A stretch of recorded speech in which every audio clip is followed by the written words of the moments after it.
somebody to come and save you from the cold of night. Easily, we've been falling in disbelief. I think I'm ready for another try, but this feels like the last time. So why did you say goodbye?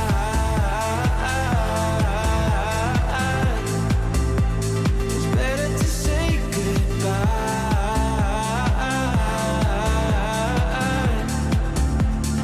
Why did you say goodbye?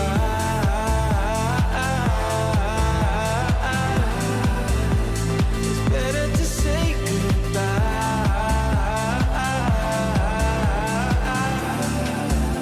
So why did you say goodbye? Quiet like the ocean,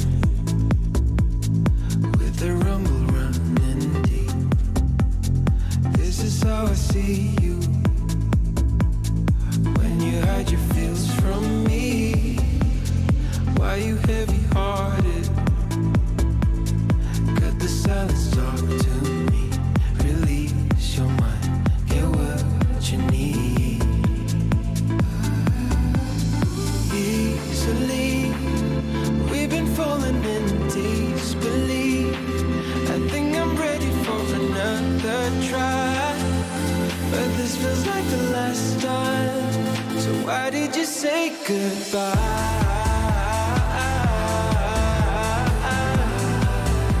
It's better to say goodbye.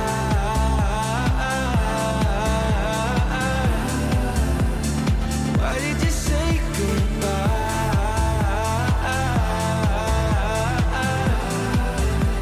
It's better to say goodbye.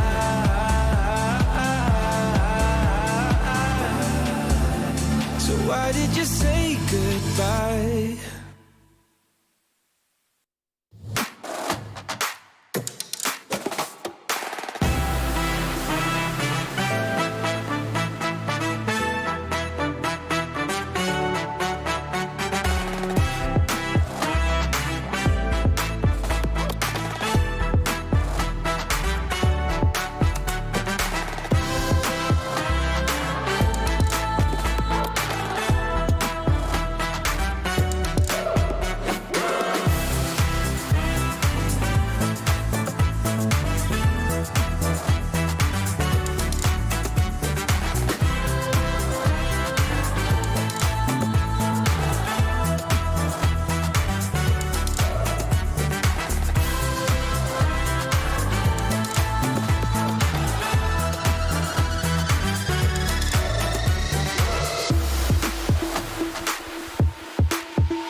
Ain't nothing stopping us now. Keep running, we coming. We got nothing stopping us now. Keep running, we coming. Ain't nothing stopping us now. Keep running, we coming. We got nothing stopping us now.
could take your pain and turn it into pleasure.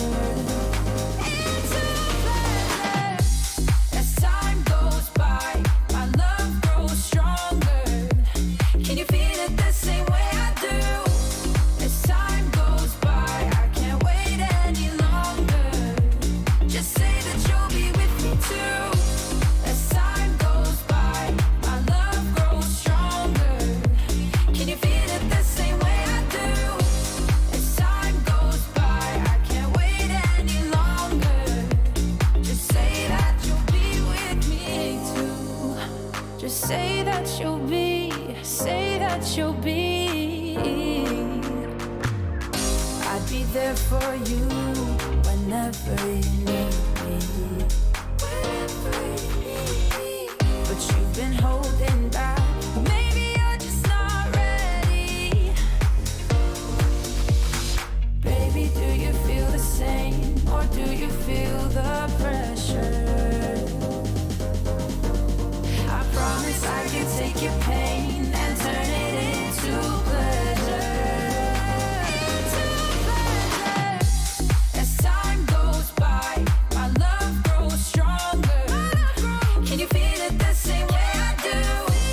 As time goes by, I can't wait any longer. Just say that you'll be with me too. As time goes by, my love grows stronger. Can you feel it the same way I do? As time goes by, I can't wait any longer. Just say that you'll be with me too.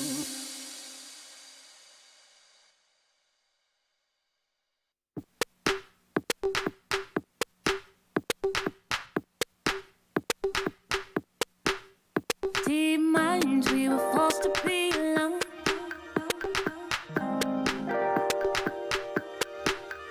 Unknowns and nowhere is the same.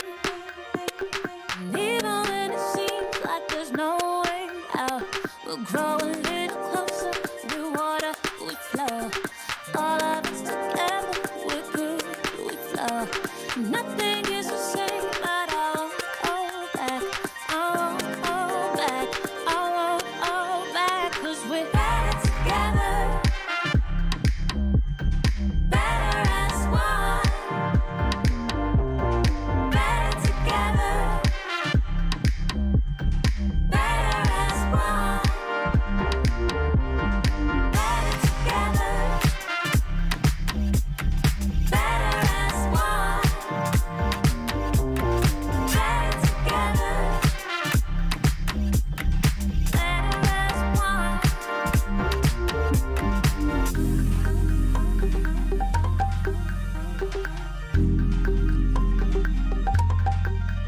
Deep minds, we were forced to be alone.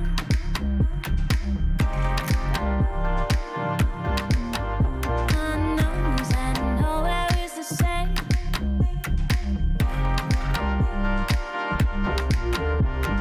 Grow a little closer, we're water, we flow. All of us together, we're good, we flow. Nothing is the same, but I won't hold back. I won't hold back. I won't hold back.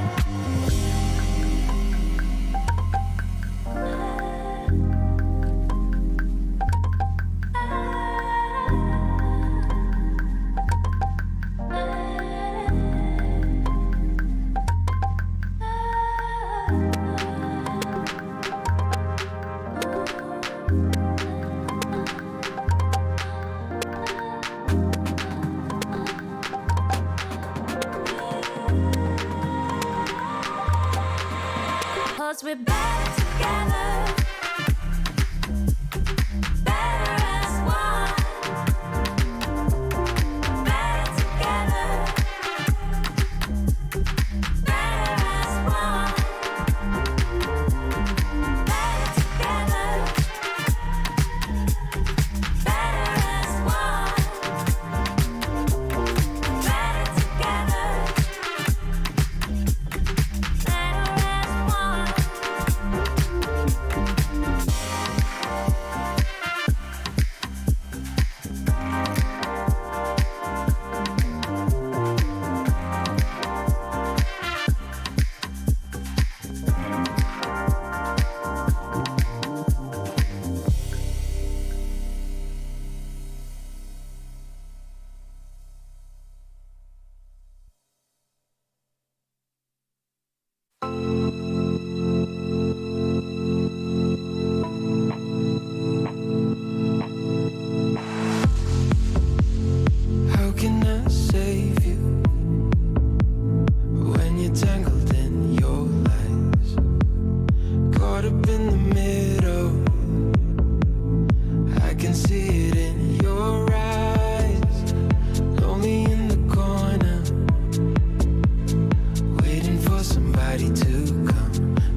did you say goodbye?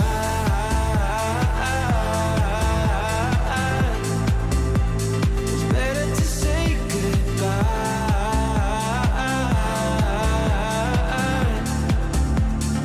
Why did you say goodbye?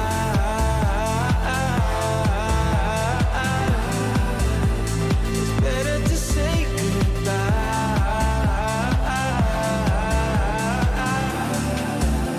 So why did you say goodbye?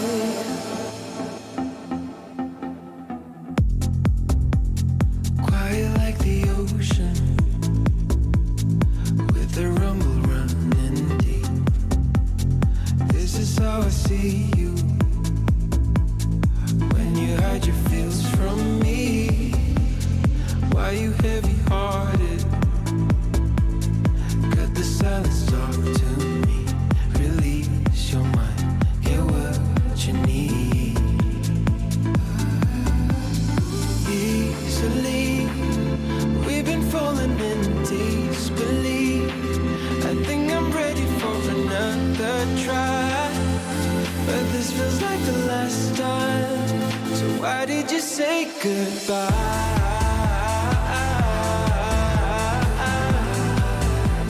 It's better to say goodbye.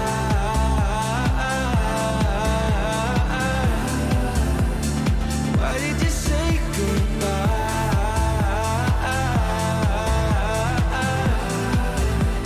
It's better to say goodbye.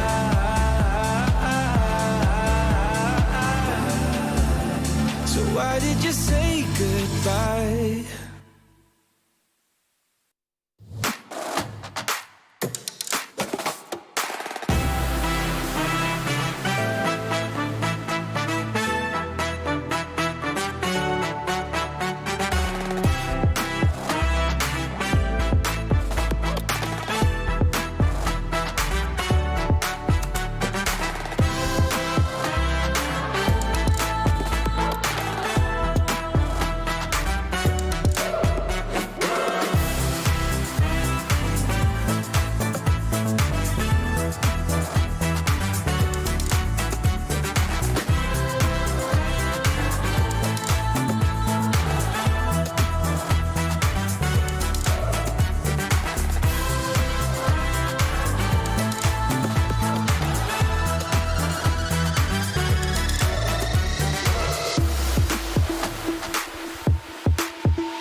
coming, ain't nothing stopping us now.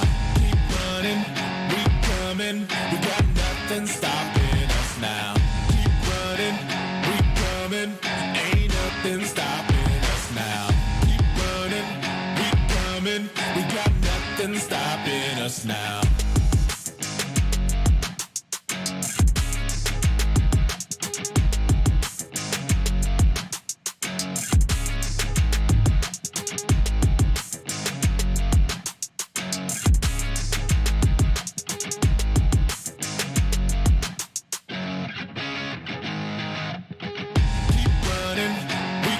Ain't nothing stopping us now. Keep running, we coming, we got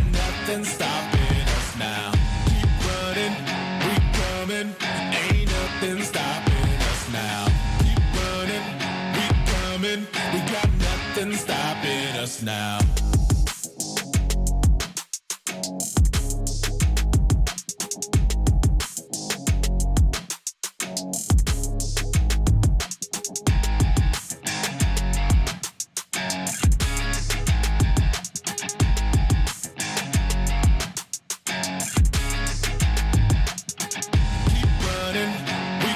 Ain't nothing stopping us now.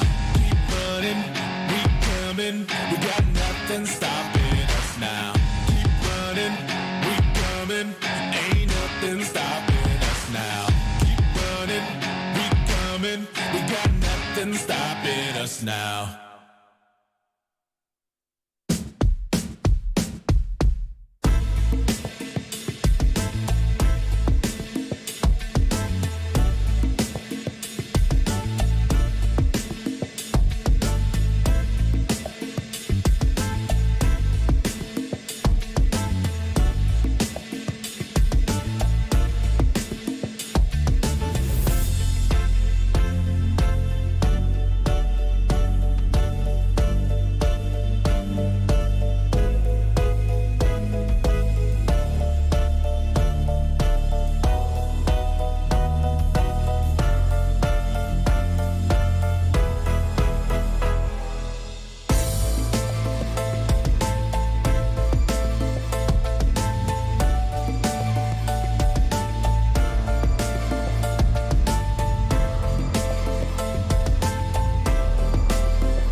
to stay straight up. Incredible. Enough amount of time to try and make it in. Now it's all down to the final 2 men up. Dope. They have all the players. I give it. Look at my eyes. Stuck in one singular spot, getting the rest on the Xenox. Like, this is the last fight. I got a lot on the line. This with a different approach. While they spend time in the boat. Oh, Glory Gaming, they'll be huge for elimination points, I think.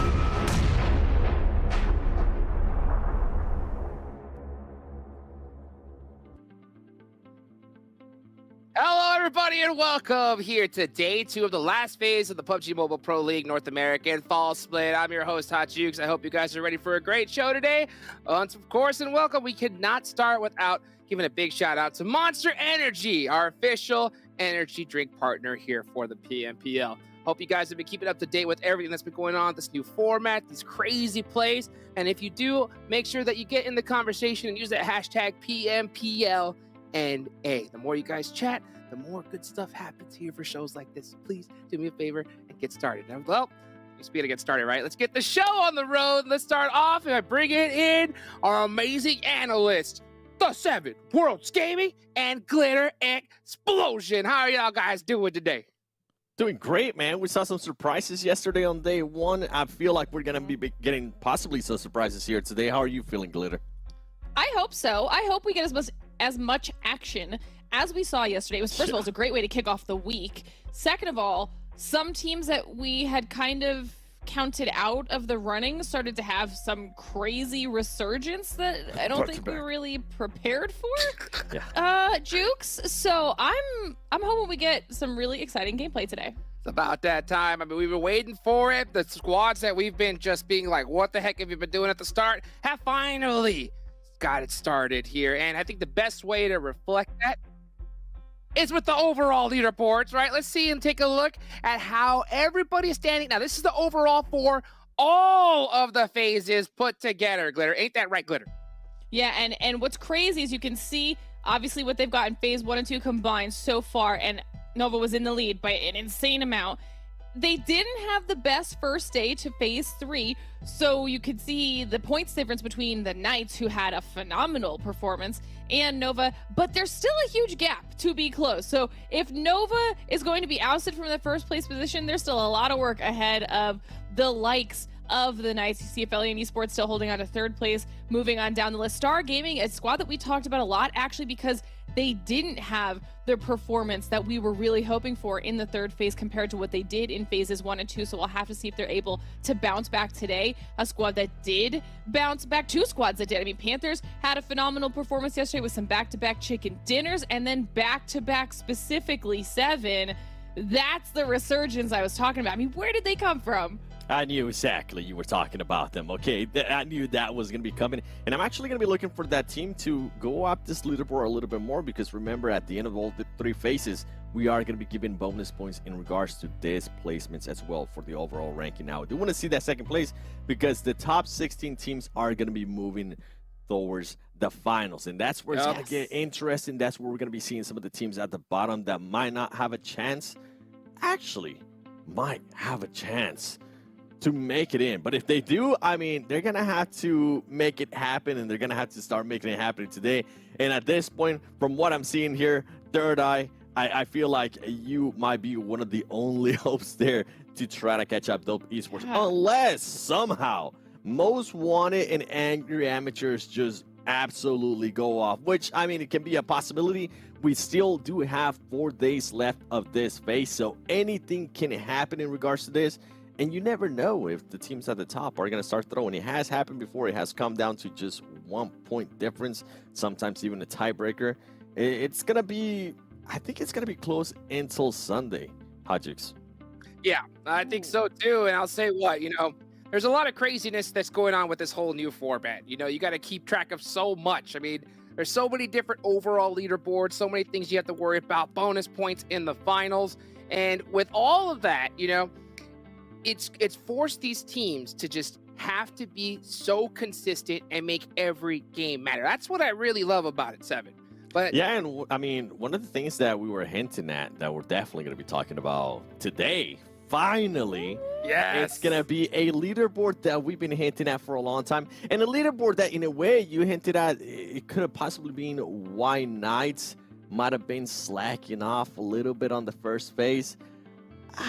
It didn't end up working out. So you know what, Addy? Do me a favor, pull up that PMGC overall leaderboard, because, ladies and gentlemen, let me just break this down to you, since it is the first time you have seen it on this show. Now, for this leaderboard, we are combining spring total for the PMPL North America and the fall total. You can see both different sections right there. And first place is guaranteed a spot to PMGC League stage. That is so important. Now, with the performance that Knights had yesterday, they were actually able to take back the lead from Nova, and we're going to be keeping a very close eye to this leaderboard right here, because between those two, it is so close. And I know now that we're talking about it, like Hot mentioned, there's so many leaderboards to keep an eye on. This one can definitely impact a lot of people. I know Nova is definitely going to be pushing to be first place on this road to PMGC overall leaderboard. And I can't wait to see what's going to happen between this one, because it's so close, Glitter.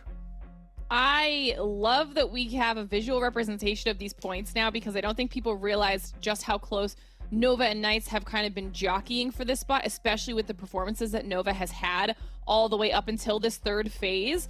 And so this is, like you're saying, it's only one spot. One spot for this region. Everyone's fighting for it. So it's going to be a battle for top spot. And right now, it's mostly between Knights and Nova. Yep. But if a couple other squads have insane performances, they might start to maybe oust Nova. We'll have to see. Right now, I'm keeping my eyes on Knights and Nova, though. I'll put a huge maybe on that one. I mean, because not to mention, that means they'd have to do better than the Knights and Nova, which, good luck with that. These two squads have gone crazy here in just the past couple of phases. I mean, Nova in phase 2 dominated, and now the Knights coming here in phase 3. Like you mentioned with that storyline, Seven, you know, I thought that maybe the Knights have been chilling on the PMGC points, but then Nova passed them up. The Knights have come back. So these are the two squads I think we have to keep a close eye on. So, Seven, I know you want to take a look at the two top players, you know, to see how well they've been performing. So why don't we go ahead and bring that up? I definitely do. I mean, it's a player that we always talk about is going to be Coops, and I'm really intrigued to see. If I'm not mistaken, it's going to be Kindness, too. Look at this. Now, this is when Coops just does Coop things, ladies and gentlemen, okay? Yes. Look at the amount of eliminations this man has. 102. By the way, these two players have played the exact same amount of matches, which I believe is going to be at 45, which is crazy. Now, for Coops, let me just break it down to you a little bit more of this stats. My boy is currently averaging throughout the whole tournament 2.2 eliminations per match, which is just absolutely insane. There's teams that don't even average that. Now, he does currently have the longest average survival time for his team, and he is second in assists for his team. So you can see how much he is doing for his team. And another player, I mean, Kindness, we've seen him being able to step up. We've seen him being able to take some daily MVPs as well. He's currently averaging a 1.6 elim per match throughout the tournament. Like, this kind of stats are just usually unheard of. Now, but when you go to Coops, he's just currently outputting just so much more damage than anybody else on his team. I think it's something like damage to the second place. Sheesh. Overall, I'm really intrigued to see if these two players are not going to keep up this kind of performance. I know from Coops, what we tend to expect, yeah, if the team somehow just slows down a bit, Coops doesn't usually end up slowing down. I'm really intrigued to see what kind of nights we're going to be getting here today too. Kindness, I mean, if he wants to go for that MVP, we need to start seeing some insane performances to catch up to Coops. Yeah, I mean, Coops kind of really, regardless of whether his whole team was doing good or bad, he was still dominating. Even in week 1, he was putting up crazy numbers on his lonesome. And I think the reason why we're finally seeing Knights do well is because the rest of his squad was finally putting in some good numbers. We saw Spec go crazy yesterday, so I think that's something we got to take a look at, right? How's the whole squad performing between the Knights and Nova? Glitter, take it away. Yeah, because that's something we were hyping up yesterday, right? Like, we thought Spec was going to be the MVP because of how insane his performance was, but it was just the whole squad that was doing well with incredible numbers, and it ended up being a Nova player that got the MVP. Now, that's because it was all very heavily onto Yi yesterday, but look at these average numbers. Now, this is just from this third phase, and obviously right now Knights is blowing Nova out of the water, but we needed to take a look at this because this was not the case for phases 1 and 2. Nova would have been the leader in all of these categories, and now Knights timing, like we say, is everything in this third phase. They've got more damage, they have double the average elims, and the survival time is that much more. Now, to be fair, the fact that we're considering 5 average elims, 1200 damage essentially, and over 20 minutes of average survival time not good enough for a team like Nova, like that's crazy because some squads can't even do that on their best day, you know? But this is what we've come to with these two teams. They are the titans of our region, and if they slip even the smallest bit, if they get caught slipping, someone's going to take advantage of it, right? Nova did that for the first 2 weeks, put themselves not only in a solid spot for just this season on the overall leaderboards, but like we've said a few times now, it pushed them above the Knights in the PMGC leaderboards. Knights, after just one insane day yesterday for this third phase, has not only these stats, has put themselves up higher on the overall leaderboards for this season, and is now back on top for PMGC. Now, like you both have said, there's still 4 days left in this phase, so it's possible that Nova picks it up today and everything starts to even back out. Do the Knights slow down? Do they continue to snowball? There's so many questions we have, but we have to start hyping up these two squads because they have been almost perfect. Yeah, something to keep in mind that I just want to mention very briefly too is, remember, they're fighting for the phase overall leaderboard, right? Which is the current one that we're on. They're also fighting for that overall leaderboard of all the combined phases for the extra 20 bonus points. And then once we get to the finals, those bonus points are going to come into play, which, just to refresh your memory, then they're going to come into play to the PMGC overall leaderboard. Those bonus points can make a difference. Yeah, I'm just, writing all these notes of all the things to keep track of. Make sure I'm using that hashtag PMPLNA at the end of it as well. It's crazy. It's crazy. I mean, the ultimate goal for all these teams is to make it to PMGC, right? We have a crazy, prize pool here, incentives for the most chicken dinners. That's great and all, but there's going to be an insane prize pool towards that. So to get a golden ticket straight to PMGC, I mean, that is where it really at. And that is combined, right, from the previous PMPL and now. And right now, it's really Nova and Knights. But another storyline that we got to keep track of, right, is the Kings of the PMPL NA. Back to back. Yesterday, I had my hot take, and I said that they had to go nuts today if we wanted to see them even have a chance of competing here in the finals. And they had a pretty good start yesterday, as you can see here, Seven. Yeah, I mean, to say they had a pretty good start, they had an amazing start. If we actually compare it to what they were able to do in phase 2, day 1, you can see the damage. They're more than doubling that, right? They're obviously going to be getting more, having to heal more since they are taking into a lot more fights. But this is what's impressive for me. Just they're being able to convert that extra damage into actual eliminations, which is going to turn into points, and it's going to turn on not just points from eliminations, but also points from placement. You can see their average survival time has also gone up by almost 3 minutes. That is an insane amount. That is an insane improvement for this team. Average eliminations going from 2 all the way up to 7. That is more than 3x. For back-to-back, what we need to see today, and I know it might be a bit of a stretch with how we've been seeing them play, but I think it's now time for them to shine. We need to continue seeing this kind of performances, and I am going to actually be calling out a couple players. I'm intrigued to see if back-to-back is going to be playing Enigma. Enigma, in the 11 matches he has played, he has been able to put up 9 eliminations. And then when we go to Jay has played about, I think it's 33 matches, and he's only been able to put up 29 eliminations. Now, Killswitch and Polo G have been doing great. They're currently tied at 49 eliminations themselves. So I'm intrigued to see what kind of roster they're going to be doing today, in which kind of maps, something I'm going to be keeping a close eye on. Yeah, you know what? There's so much to keep track of. You know what? Why as well throw one more And that's with the Resort Rumble, an awesome show that we got coming up here as well. It's been going on pretty much here for the past few days. Guys, make sure that you keep it up with it. And here's a little glimpse of what the schedule is going to look like. The big event, of course, is just coming up in just a couple of days. And actually, not a couple of days. Tomorrow. That's right. It was a couple of days yesterday. Tomorrow, the Resort Rumble. It's going to be live as well at 11 Pacific time. So, guys, hopefully we'll see you there. It's going to be a great show. To continue here with today's show, let's talk about today's schedule, okay? Let's see exactly what we're going to be playing as far as maps-wise, because this is going to be pretty important here, Glitter.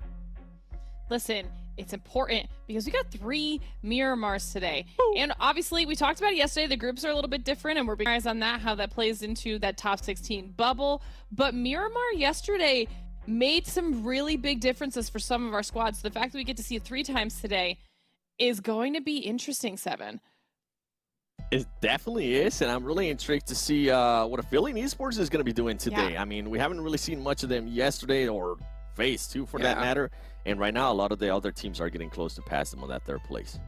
Yeah, are we going to hear from them, any of the other squads? Let's find out right now. Let's get game number 1 started. Let's take it out over to our casters, Imperium and Zute. Thank you very much, everybody on the desk. A fantastic introduction and breakdown, and I really love the focus they gave on that race for the PMGC slot. Zute, it's certainly a 2-horse race, yes, highlighting, you know, how far behind Korean barbecue lovers are is something to kind of behold, but it really is PK and Knights vying for that #1 spot. The biggest thing I took away from that, race between the Knights and Nova is how close it was. And if you take a note, it was like around 20 points difference, right? And that 20 points is pretty much the bonus points that could factor in at the end of each week. So that's how close it is. So not only are they just gaining every possible scrap point, per match, they're also trying to gain as much per match to get just maybe 1 or 2 or 3 more bonus points, 3 higher placements at the end of each week compared to the Knights and Nova. So it's just, there's so much going on. By the end of the day, for all the viewers, it's really close for the Knights and Nova. Every single point matters for those 2 teams for the PMGC spot already. It's going to chop and change. Factually speaking, they will swap positions. I've no doubt about it. Both teams have proven themselves across the 2 PMPL splits. You still got, 20 games? Actually, 21 games technically left this week. You've got the finals. There's so many points up for grabs across both of those teams. It's going to go down right to the wire. But of course, it's not the only thing that the teams are fighting for, right? You've got the general PMPL North America. You've got the kind of top 12 in phase 3 to make it to the final match in Livik. You've got the PMPL finals kind of fight. There's so many little stories that are going on across all of these teams. Oh yeah, it's just at the end of the day, every point counts, even more so.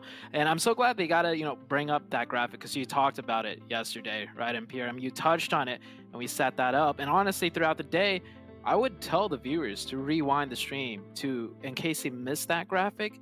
It tells there's so much at stake than what's going on right now. Right. So like, if you guys are just tuning in just now, I know the day just started. Want to rewind back a little bit every now and then to take a look at those points. Maybe take a picture of it. Hashtag PMPL, and give us your thoughts on who's gonna win between the Knights and Nova. And honestly, who do you think is gonna take that PMGC spot between the Knights and Nova? It's a tough question to answer. I think between the 2 teams into 2 splits, Nova have been a more consistently performing team.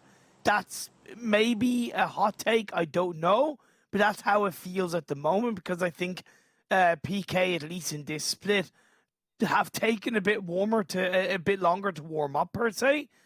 So for me, kind of Nova have been the most consistently performing team. Okay. All right. So I would have to counter that one. I feel like I agree with you that Nova is looking, I wouldn't say, I feel like Nova's looking a little bit better. It's mainly just because of what we saw last week that the Nova team implemented, right? The Knights are playing the same Knight style from the very beginning of this year up until now, and they're doing amazing. They're doing great, right? Nova, they're very close to the Knights, but last week we saw them just kind of change things up. It was a very stark contrast to what they were doing before and like now, and they're able to do the style they did last week and do it very exceptionally well. So I think there's just a higher ceiling and a higher chance for Nova to increase their point threshold. Like both these teams right now on paper pretty much average the same exact points per game. It's like 20-point difference over the course of how many games? Like hundreds and hundreds of games up until now throughout the whole year. And there's 20 points difference, right? So on paper, they're averaging the same. But last week, we saw Nova just completely shoot up in that point average for that 1 week. So there's a higher chance for Nova to pass up the Knights, but are they going to be able to execute on it? There's not that much time left. There's this week, and after this week, there's the finals, right? And then that's pretty much it to determine. And that's going to fly by as well, right? That is going to fly by. Yeah, it's going to go by very quickly. But let's head on into the first match. We have Miramar on your guys' screen. Circle very south, probably the most southern circle we've seen so far on Miramar. Yeah. Each time we see something this south, though, it does typically shift back to the north. Don't Maybe say no. it'll go. Today. Come on. At least have my back on the. This is my last day of casting PMPL, man. You gotta have my back on this, dude. You gotta have my back on this. Los Eagles. In what way? You want me to? Okay. Yeah, I want you to so- send the circle down south. Send it down Okay. south. Send it down south by saying it won't go down south? Or saying it will go down Say south? it will go down south. Okay, so you think I have the power? I got the power. You have the power. You have the power. Okay. You're Zute, All right. man. You've always had the power. You were born with the power. I mean, it works opposite when I cheer for teams. Yeah, but that's 'cause- different. That's different. That's okay. But with circles, I can pick the circles. I can't pick the teams for the life of me, though. Right? You're like the North American Ocean. You know, it's you know, you've got the power. Simple as that. All right. Okay. I do recall I played a scrim match years ago. I think Monaco was casting it actually. Okay. And it went down to Los Higos. And I remember we won that scrim match too, because we did. There you go. Oh God, I remember it now. We did a botation, your favorite. Oh my We took God! we took a you're boat- against botations. I'm took shocked. On botations on Miramar, yes. Oh my God! I'm done. I'm done with you, man. I'm done with you. You can't win. Can't win. Because Can't win. no one expects a botation on Miramar because it never happens. But on Sandhog, it happens. So people expect it, so it fails, right? Anyways, yeah, we took a botation from like the southeastern side. You know, we were taking the road to rotate in somewhere down south. And then we saw a shift to Los Higos and we're like, oh, we may as well use a boat at this point. And we got onto the southern side of Los Higos, meaning everybody's congested to the north, and we were just chilling. Yeah. And we ended up winning the match. So, you know, a little bit of a story right there, and just hopefully that will please the Circle Gods. Like, that's a great tale to be told, and they'll send it down to Los Higos. We'll see. As Jay-Way, we got Jay playing instead of Enigma right now. The Dust did bring up an interesting point. We have seen, I do feel like every time Enigma subs in, they do better. I don't know if that's, you know, Enigma performs better than Jay individually, or if Enigma just brings more of a, you know, synergy to the team. Because I know Enigma as a person pretty well. I've met him in person a few times over the course of different lands, and he's a really chill, like, upbeat, positive guy, you know. And sometimes the team environment, just like those little nuances do play an effect of how, you know, a team performs, like, overall throughout the course of a game. You know, sometimes certain players elevates the team, not so much because of what they are doing, but simply, you know, the mentality they might bring to the team during a match. And it was a great statistic that Seven brought up between at least comparing Jay and Enigma, and it's not to say that Enigma is better with Jay, but I think the two stats in this case do tell a story, and it does correlate to something where you're right. Enigma arguably is having a better impact on the team performance, whether it's in-game mechanically or whether it's psychologically by being a bit more chill, by having a bit more of a laugh, and therefore just kind of calming the team down, allowing them to feel a bit more focused. Hopefully, we kind of see, more comparisons on board, but at the end of the day, it's a team effort, whether it's Jay, whether it's Enigma. Either way, the team has to buckle down and get the results on board as Korean barbecue lovers swing around down towards the Valdemar area, but the Panthers are waiting to strike like an iron fist. This team pulled off back-to-back chicken dinners in yesterday's games, and they're coming in hot once again. Oh, yeah. I want to see this Panthers team keep that momentum going throughout the whole week. Now, we set up such a huge storyline between Knights and Nova, but there's some other ones going on, right? Like some teams that don't have a chance at PMGC, like direct qualification, but some teams that have a decent chance of, making it to the Americas next stage after PMPL NA, and a okay chance at, being a top team in the Americas tournament to still go to PMGC. And the Panthers, it's a bit of a stretch. I'll definitely say it's a huge stretch because there are some hard-hitting teams when it comes to the Americas stage, right? And the Panthers, I don't feel like they're there. But, like, if they could play at their prime right now, carry it all the way through, that is great momentum and confidence going into Americas. And you never know when it comes to Americas, right? Dude. A team could just have a pop-off week on top of being a pop-off team, and there you go. They're in PMGC I'm telling you, all of a sudden. for me, the Panthers have the fundamentals down, right? They might make the odd mistake. They're not perfect. They're always going to be constantly improving. But to me, they've got the aggression and the fundamentals to get past the strength of the Latam Brazil region. So, it's anything can happen. The world is their oyster. So I'm glad you brought that up. Yeah, anything could definitely happen. I am honest to God, I am surprised I have made PMGC the amount of times I have. With Come on, dude. Come on. Because every single time it was with a completely different roster too. Like I was playing with 3 different players each time, and a lot of people, doubted, me being able to make PMGC. I will be honest, I doubted it too, because it's just like, it is so difficult, to get to PMGC. But it's like, it can happen. And if I could make it, like, who knows, like the Panthers, they're as good as a team as anyone else, right? So speaking of which, it is a very southern circle, and the Panthers are here continuing their fight with the Korean barbecue lovers. Fears is knocked, but it looks like the Panthers are definitely getting the better end of this fight. They followed each other outside of Valdemar. The Panthers on the hunt, on the prowl. Just like the Panthers in the jungle. It's a desert this time. One player left from Korean barbecue lovers, Joey. He's down on the low ground. He cooks up a nade, throws out, doesn't quite connect. Joey's down to half health, goes for the one-on-one with Chico. He just isn't to be messed with. He's cool, calm, collected. A tiny bit of a risk, I will say, because his teammate wasn't revived. But again, cool and confident.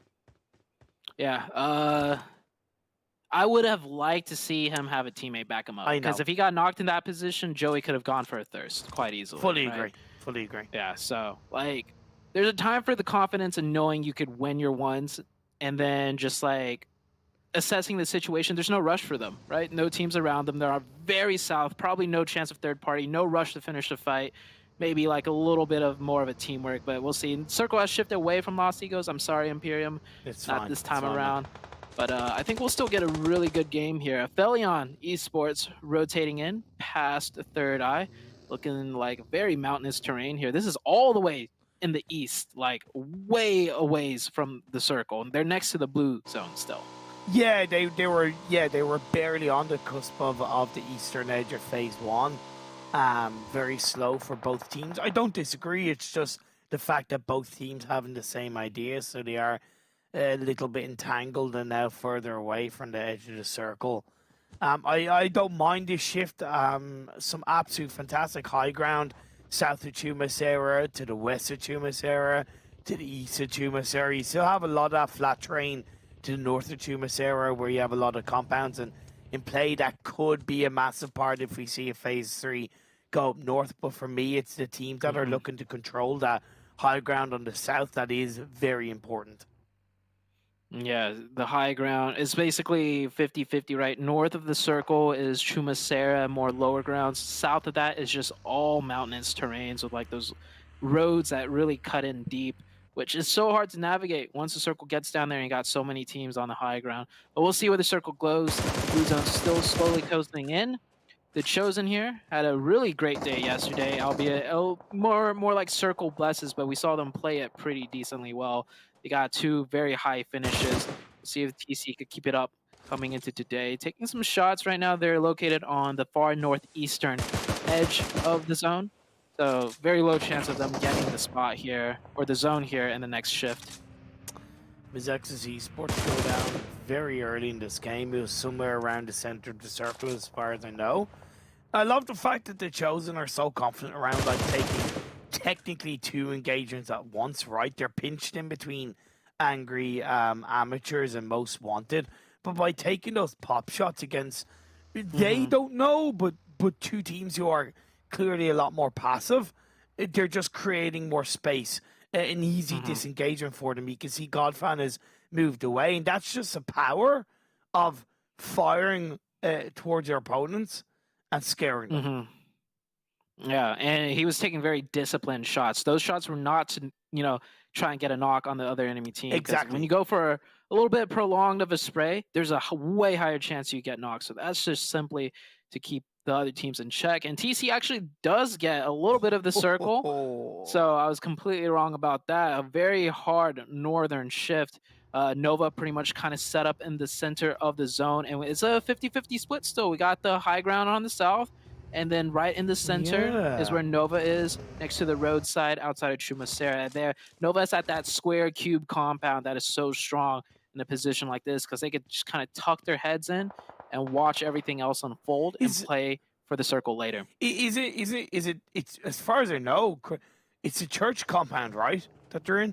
Yeah. Oh, okay. I didn't realize we were at the church. As far as I know, it's a church compound. So it's massive high ground that overlooks the low ground below, and it's just a great position to hold. But now the Chosen pushing in towards most wanted. Their target has been locked in. Saint was put down to just about 10 health. Gets the first aid off, back up to 75. It is a clean 4v4, but nades through the window. Alucard gets knocked. That nade doesn't connect through the window, but at the end of the day, control's still being laid down by the side of the Chosen as Molly plays inside the building, pushes back Mao down to a sliver of health. Lovely play by Oppo to wrap around to try and find that cross angle onto any of the other players for most wanted. QWERTY somewhat aware of that. That's why he chucked out the smoke. Yeah, good defense right now. I didn't get a chance to see how one of the players of the Chosen went down, but this is in most wanted favor as far as a 4v3 goes, and the aggression goes out on both sides. Great flank from the team of the Chosen, and they'll manage to get a knock, getting a double knock. Now it comes down to a 2v2. Now a 1v1. Sub picked the last one up. Saint 1v2 moving around, and I think TC got third party from distance there. And the Chosen are out. Most wanted will get a full reset. It was actually Nova that picked up that point from that church complex. So the spot I was talking about earlier, actually 4 bros is there now in the center of the circle in that low ground dip in that square cube compound area. Bingo, bango. Great third party by Nova, and that's the strength of the church compound, right?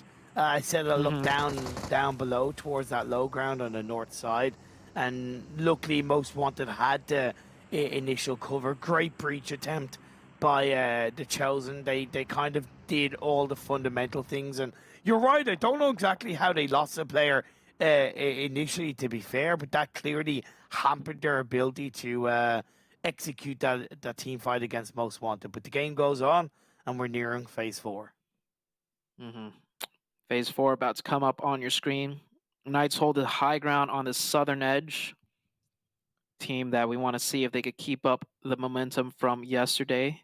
And a very hard northern shift once again. This is going to be huge for Nova. So yesterday we saw the Knights, get a few circles towards the end game, but they had to chase the way in, in the first couple of phases, and they made it work. They lost a player or two, But once they got to the end game, they really secured those placements just by staying alive and putting out a lot of firepower as a two-man. I think Nova will be able to hold that spot uncontested. That's such a hard spot to get to at this point in the game, especially with a four-man team of Nova manning that. Maybe I overestimated your powers. You'd say I think like every circle since phase has one gone has north. kind of gone north. Yeah. I don't think there's any hope left in this world, to be fair. You have everything going on in the world of social media, and then you've just got Zute cursing teams, cursing circles. What, it's it. There's nothing It works left. the opposite. It works the opposite, just like how if I want to pick a team to do well, they do bad. If I want to pick a certain circle, I just got to say the opposite, man. That's how it works. And the Panthers, they get eliminated just like that. We didn't even catch, anything of them getting knocked. Yeah, it was THIRDEYE. THIRDEYE on rotation. Yeah, the Panthers were really far south, if you guys remember. So all these northern ships just really, gave them a tough challenge, and they cannot navigate the zones here. We have Execute trying to push on to a team. It is going to be Star Gaming. Execute are committed to taking this edge position. Star Gaming with only 2 players up. So this could be an easy pickup for the Execute team as long as they work together as a team. Now the push comes in. Jason has no idea that that player is there. Teddy gets knocked. Robert GG now stands up, stands tall, finds a second. This is going to be a turnaround. Star Gaming? No, not quite. Xerus is still alive. Him and Sixes. Sixes coming in for Execute in this game. Now he pushes forward. It's 2v1 in the favor of Execute. Such experience. Prones down, steps back up. Brian with the UMP. Sixes needs to wait for his teammate. Where's the support? Where's the 2v1 power? He's allowing them to play around the side of them. Sixes. Teddy's revived up, so we're actually looking at a 3v1. I don't necessarily agree with the revive on the Teddy. Should have cleared out the engagement. You wasted a lot of time, but I suppose that 3-man power should work in their favor. Squad Light comes through and Execute stay alive. I would say most often you would see the team take the 2v1 and get the revive later. But specifically with Sixless being the one to keep pressure on the last player, I think that was a good call because Sixless is a very patient, intelligent player. He knows he is not the best in close range. So when you called out that prone behind the car, I feel like most players would have taken a few more shots instead of stalling the way Sixless did. So like Sixless can anchor a team down, put up the pressure without giving anything up. So it worked out for Execute. They did lose 1 player, however, in that 4v2 engagement. Could have been a little bit cleaner. Knights have made it into the zone once again. All those shifts away from the Knights, they could still make it into the zone late game and find an area. And right now, they have 4 alive. If the zone shifts away from them again, it's going to be a really tough task, but let's see where their circle goes.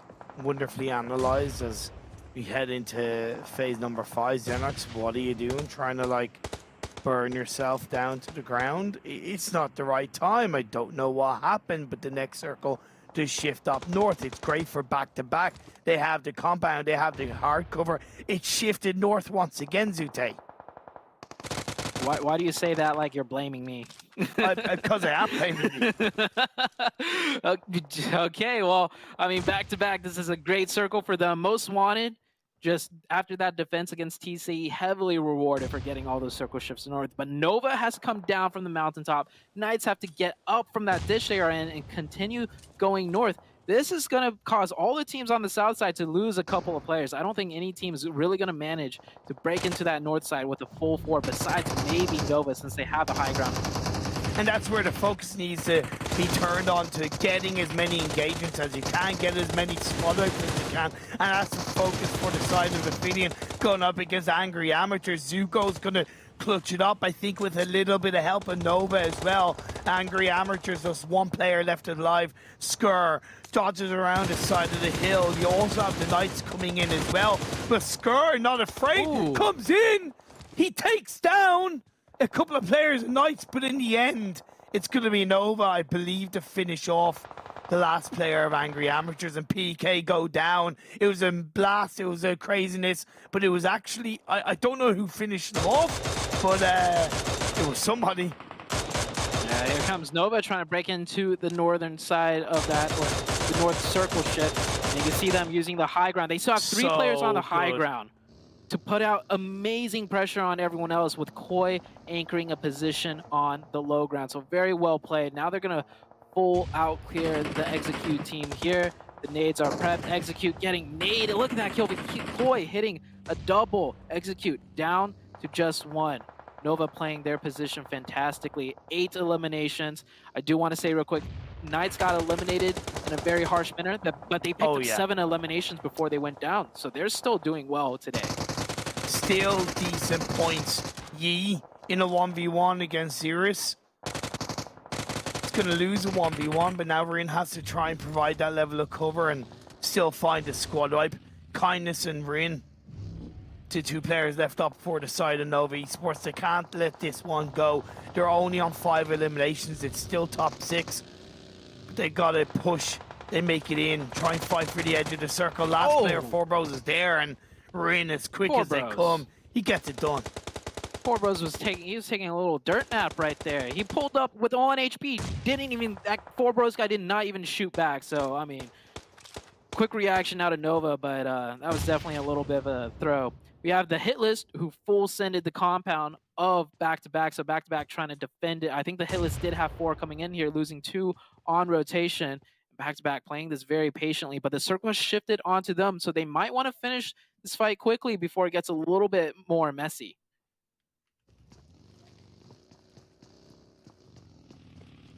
Four teams are left as we head into phase 6. Back to back, the hit list.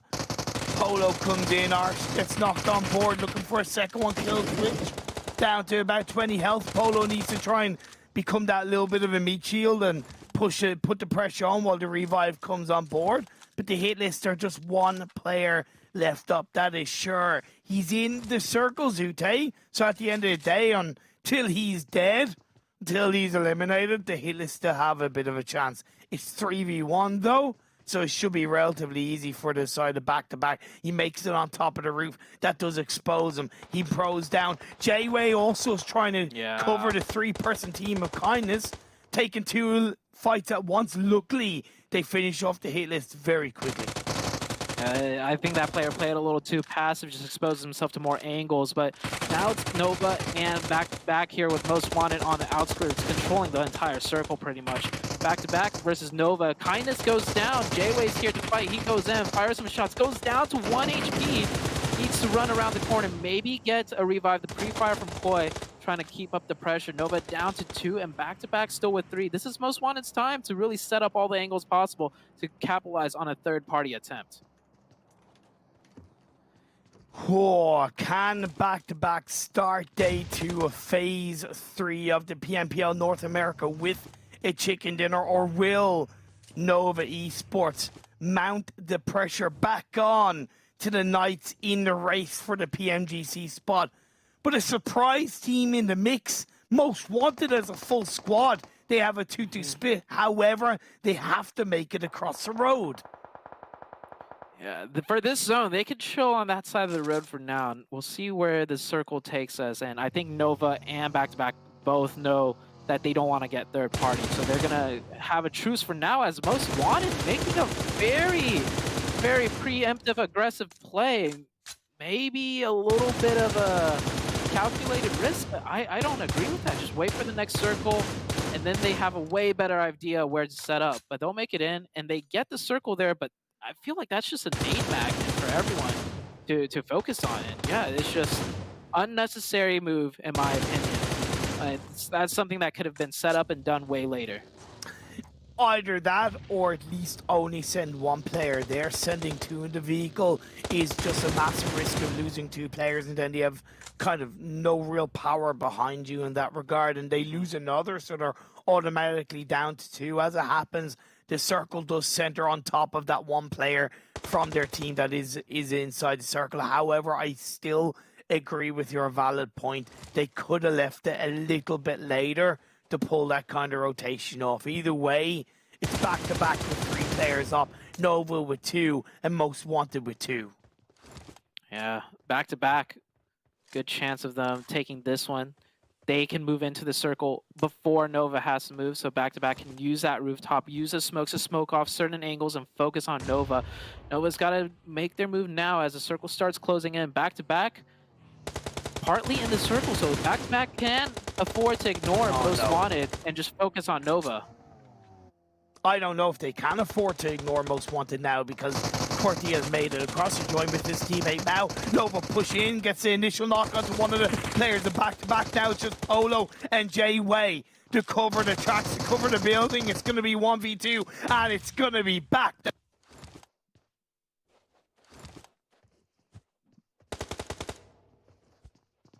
We have Most Wanted back-to-back facing off in a 2v2 It gets right now. back-to-back for the end of this game. It's a stalemate for now. Polo. Yeah.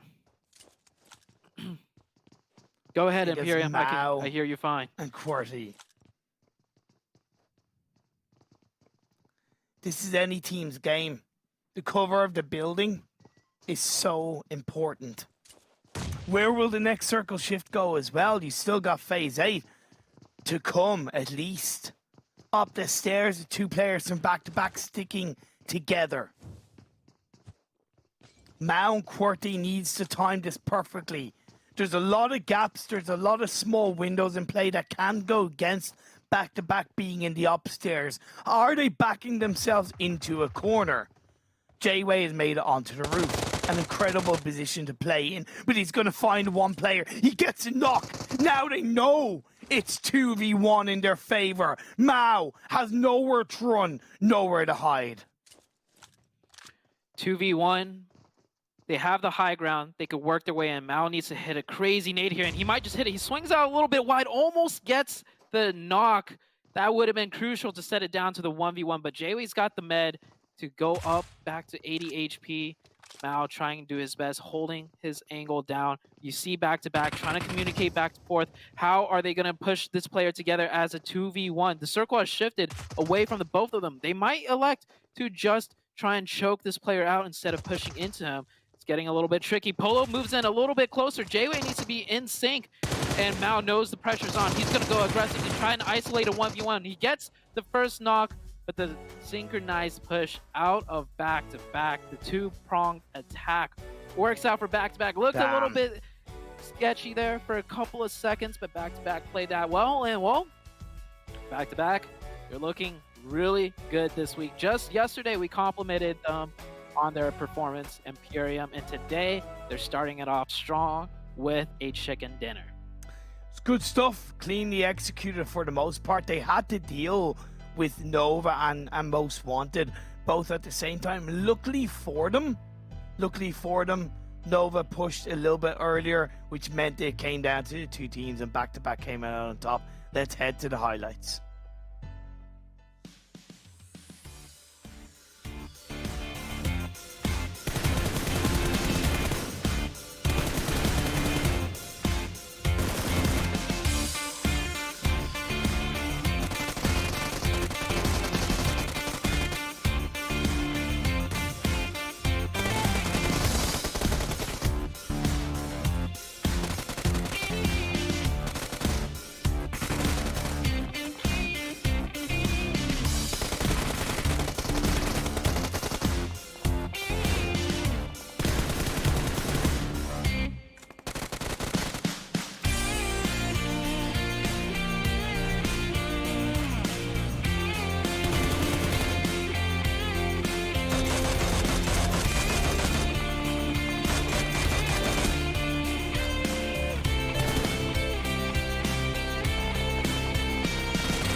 Back-to-back is coming back. We've been waiting for it for so long, and boom, first match here today.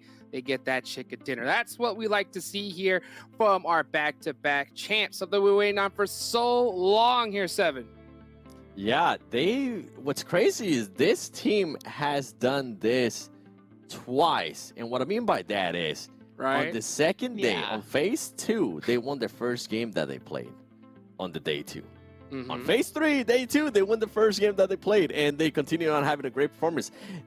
Man, this is going to be really interesting now. I'm intrigued to see if back-to-back possibly, somehow can just have pop-up performances on the next 4 days and end up on top 4. That'll be insane. But you know what? Pull up that match ranking. I'm really intrigued to see some of the other teams and how they were able to perform, because Nova, hey, we're talking about Nova and Knights. Guess what? Nova ended up with 20 points themselves. Not a bad start for them, considering that Knights only ended up with 8, so being able to close that gap that the Knights was able to do yesterday. Execute a big surprise. HITLIST, one of the oldest veterans here in North America. The Snake God himself was able to help his team out a little bit. Hey, guess what? Execute much better performance than yesterday with what they were able to do for the whole day. 11 points for them. And APHELION Esports Glitter with 6 points, making it to the first page.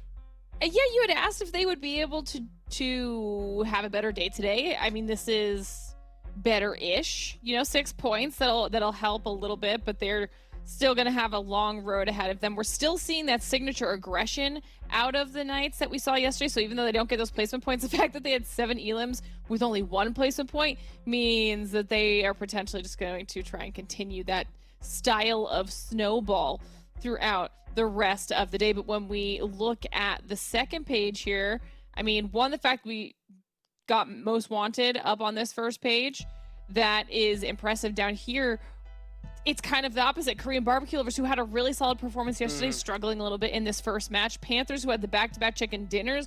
Down here, Star Gaming yet again. I mean, they tried to bounce back a little bit at the end of the day yesterday with a second place finish, but Jukes, it's just, once again, not great for them. Yeah, I'm not sure exactly what's going on. Maybe it's kind of a similar situation when it comes to APHELION Esports. Had a great start, great little shining moment, but haven't been able to see that consistency. That's why I know that, Seven, you said it multiple times. Some people will be like, oh, why are you hyping up these teams when they're doing bad? Well, this is the reason why, because they start getting hot right when it matters here. No, he's stuck in the past for a reason, because look at all this damage. I mean, Nova had to come from out of that zone. Like back-to-back, yeah, they got blessed, but Nova had to work really hard for this one, Glitter, and look what they did.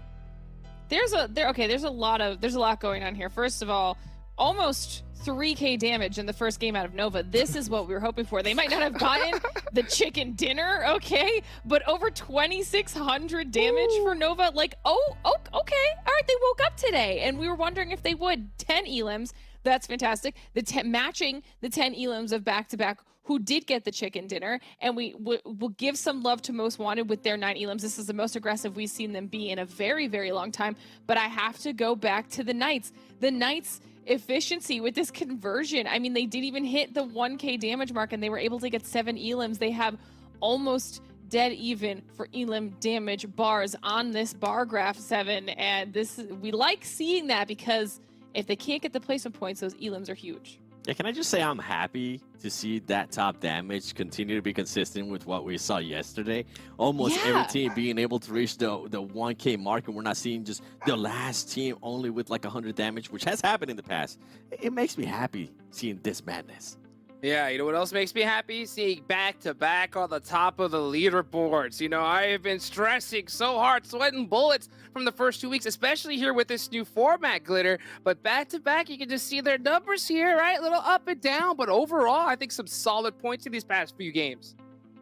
I mean, the fact that they've had pretty much only 1 slip-up, 7, in this entire bar graph, that alone is impressive. Yeah, and we were talking about consistency. We're gonna just ignore the 5. Cover the 5 with your hand for me, okay? Because if we look at everything else, 25, 22, 11, and 18, these are the kind of performances that we expect to see out of this team. And on that first game, you might have heard me, in a way, kind of mention this player at the beginning of the show. That is Jay. Jay ended up with 4 eliminations that last match. 753 damage to himself. Like, yes, please. Not only is it kill switch now, not only is it Polo G, Jay starting to put up performances too. That's what we like to see. Heck yeah. You know, one thing I was talking about earlier, I was talking about Nova, you know, coming outside from that zone, putting in that work and putting up some good numbers. Now, when we had our predictions, Glitter, you did it in a very perilous time for Nova. They were in a heck of a fight, out of position, right? But they still ended up towards the end. I mean, I think that's what we love to see from, you know, the hashtag Nova Strong team, huh? Listen, I had faith, okay? If they had their full squad up, I think that would have been a really tough, well-fought battle between Back-to-Back and Nova there at the end. But the stats, I mean, we already saw it. Over 2,600 damage for this first game. You know that that's going to be reflected in the stats of their players, and this is insane. Once again, this is similar to what we actually saw on the Knights yesterday in their first match. 880 damage on Koi, almost matched by Rin at 840 damage. So 2 players on the squad almost at the 1k damage mark, which means 4 and 3 elims respectively. And then Kindness and Yi almost at the 500 damage mark, Kindness at the 400. Nobody slept this game, okay? Even if they didn't get the elims, someone did on the squad. They were able to put up insane numbers, and this is the Nova we've seen for the first 2 phases. Okay, yesterday was a small blip, because if they can be that aggressive with that much damage and still get a 2nd or 3rd place finish with double-digit elims every time, unstoppable. Unstoppable indeed. You know, we're talking about rising numbers. I know what number is going to be all the way at the top 7.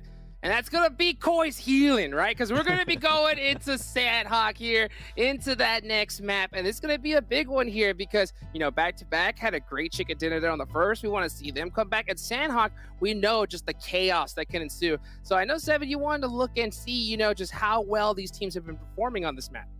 Yeah, we usually like to say with Nova, they tend to be a guaranteed 2nd place, right? Yep. That's why you're not, in this map performance, you're not really going to see that much damage out of them. You're really not going to see that much elims, even though 4 elims is actually pretty respectable out of this team. But guess what? Some of the other teams I'm really intrigued about. For example, the Panthers. Can they find a way to just be a little bit more consistent of the likes of what we were able to get a chance to see yesterday? With the Knights here, I mean, Nova was able to close the gap there. And remember, it's not just this phase leaderboard. It's not just the overall leaderboard. Now it's also the PMGC leaderboard as well, and who's going to be trying to get that guaranteed spot to PMGC league stage. So I'm really intrigued to see what these teams are going to be doing. But most of all, I'm actually intrigued to see what Nova's going to be doing, because yesterday we saw them being a little bit more aggressive at the end, which they didn't end up getting a 2nd place. I think they ended up in 4th place or something. I wonder if Koi, in a way, learned his lesson from that. He's like, you know what? I'm not going to try to get a cheeky elimination anymore. I'm just going to go for the placement points. Yeah, you know, I think we are seeing a little bit of a shift there, because we just saw them get, you know, 10 eliminations in that last match right here. And with, you know, the whole PMGC leaderboard on the line, maybe Nova's looking to kind of press the issue and get a little bit more points. What do you guys think? You know, if you guys want to, if you think that Nova's going to be a little bit more aggressive or continue with that calculated, strategic, you know, play style, let us know. Use that hashtag PMPLNA. And while you do, why don't you take a quick selfie, right? Take a quick selfie and show us exactly how you're watching the show. And then hopefully we'll be able to go ahead and show that here on this show. All right, well, you know, speaking of on the show, let's get this next game started. It's Sandhawk. We're headed to the jungle. Send it on over to Imperium and Zute. Love the poses from Seven right there. Always a man of many poses. And they touched upon kind of, you know, multiple teams, for example, in that one game getting over 1k damage, and it's certainly good to see. This might be an unanswerable question, but do you think this is the strongest North American PMPL lobby we've had across the North American PMPLs? Ooh, I would say yes, simply because now Nova is like in the picture. Last season they did really well too, but it was still a little bit of like, we would question them sometimes, right? But I think this season Nova is dominantly in. Knights have, you know, slipped up just slightly, but they just showed they could get right back on the horse. And then you have certain teams like, you know, the Panthers, just, you know, we saw them do their strategy all last split, and it would work sometimes, it wouldn't work sometimes. And to this split, a little bit similar, but it seems a little bit more of a firm foothold. So I would say, yeah, I think right now this PMPL North America is probably one of the best iterations of North America I've seen as far as, you know, the skill level goes and team synergy goes. And, you know, I think when it comes to being ready for the world, I think North America's in the strongest position it's been in a long time, in my opinion. Kind of since arguably 2019, 2020, in my opinion. But that's, you know, that's something that, of course, you'll find out later on down the line. Game by game, moment by moment, these teams have got to prove themselves, build up the knowledge, build up the experience, build up the points, more importantly. And with this phase one, similar to yesterday's Sanhok game, Zute, very mainland centralized. Yeah, very mainland. We're going to see the Knights take that one position just to the... Oh, hold on. Hot drop to start off. Sanhok, Angry Amateurs versus Most Wanted. I forgot these two clash here whenever they're both in the lobby. We'll see how this fight goes. We've seen this happen multiple times. Usually kind of Most Wanted wins majority of the fights as... Oh, another fight happening throughout the way. Execute and HQA. Yeah. That's on towards the north side. Is poor man's boot camp battle and Angry Amateurs sent 3 players up the stairs, and they are unified in this push against Most Wanted. Now, Most Wanted had arguably their most aggressive game in PMPL North America in the first game of the day, sent themselves up, took a couple of risks, may not be the most advisable, but they made them work, and Saint is going to get knocked. That's a great jump shot by Mayo. That was a really good jump peek with that DBS, but I gotta say, there's absolutely no cover out of Most Wanted there. Like, he just needed to cover Saint. Saint probably communicated that over, but Mayo was not ready for it. But Mayo is ready for this 2v1 push with the DBS. He gets one, but gets taken out right afterwards. That was just very disjointed. I saw the play setup, right? I'm gonna prone on top of this roof. The only way they could get me is if they open that door, jump on the box, and either climb up or jump shot me. And even with all that being said, he still got knocked without, you know, someone knocking the player that was fully focused on him first. So it's just like a little bit disconnect of teamwork right there between Mayo and the player that got knocked on top of the roof. But that's Most Wanted for you, right? They've been struggling pretty much all tournament long. The last performance, the last game we just had was their probably best performance in a very long time, a second place finish, right? Yeah, so that's Most Wanted out, and we did see Execute get into a quick little fight. APHELION taking down a player from 4 Bros. This is just right outside of Paradise Resort as these two teams are starting to rotate a little bit more towards the center of the map. No THIRDEYE in this game, so that's why APHELION took control of Paradise. And as they move out, they pick up one, but they maybe didn't anticipate more of the 4 Bros players being around the vicinity. One of them gets knocked for APHELION, but it's instantly traded. So at least APHELION are quick to react. The communication is looking pretty good. Now there's just 2 players left from 4 Bros. Yeah, 4 Bros, I believe, were last place in the overalls right now. So they honestly could really use any singular point they could get, but they didn't finish anyone from APHELION. Actually, it was APHELION that's just been picking these players off from the 4 Bros team.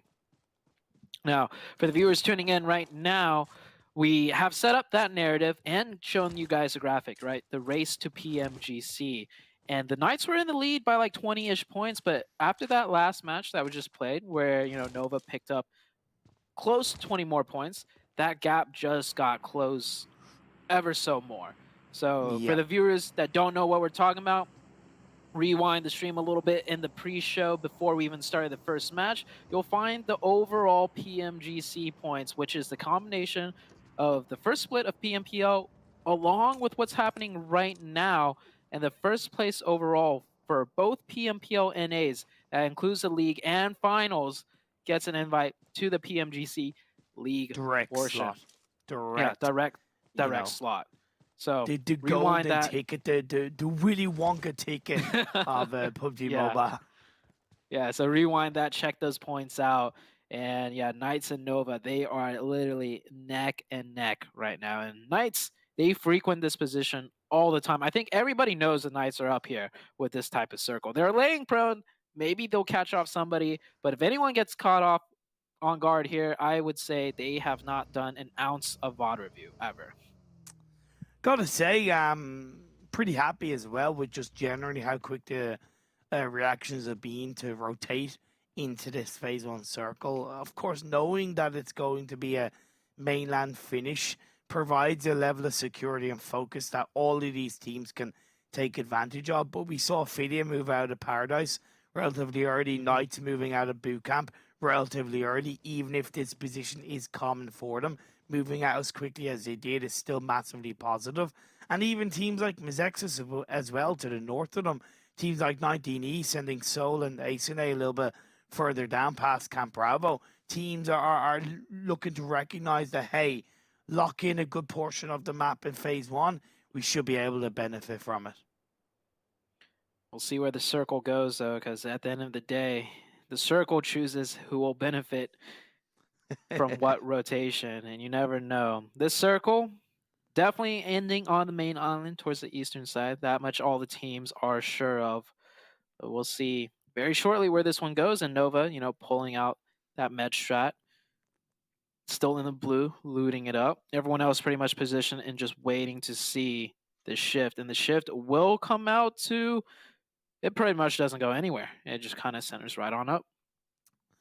By the way, as well as the race for the PMGC, you've got this this phase 3 in itself, and the top 12 teams will, of course, move on over to the Livic match at the end of the week. And looking at the live ranking at the moment, you've only got 13 points dividing THIRDEYE and 10th, and the last place team, I think it's 4 Bros. Like, incredibly close between all those teams. And then it's barely a couple of points extra from the teams above THIRDEYE.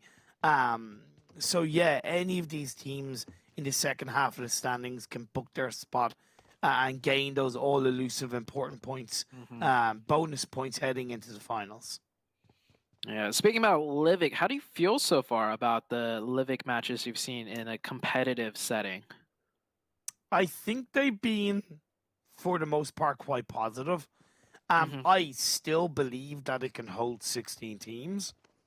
Really? I still believe that. Yes, I do. I firmly believe that they can hold 16 teams. I understand why they changed it to 12. There's a lot of logic around that.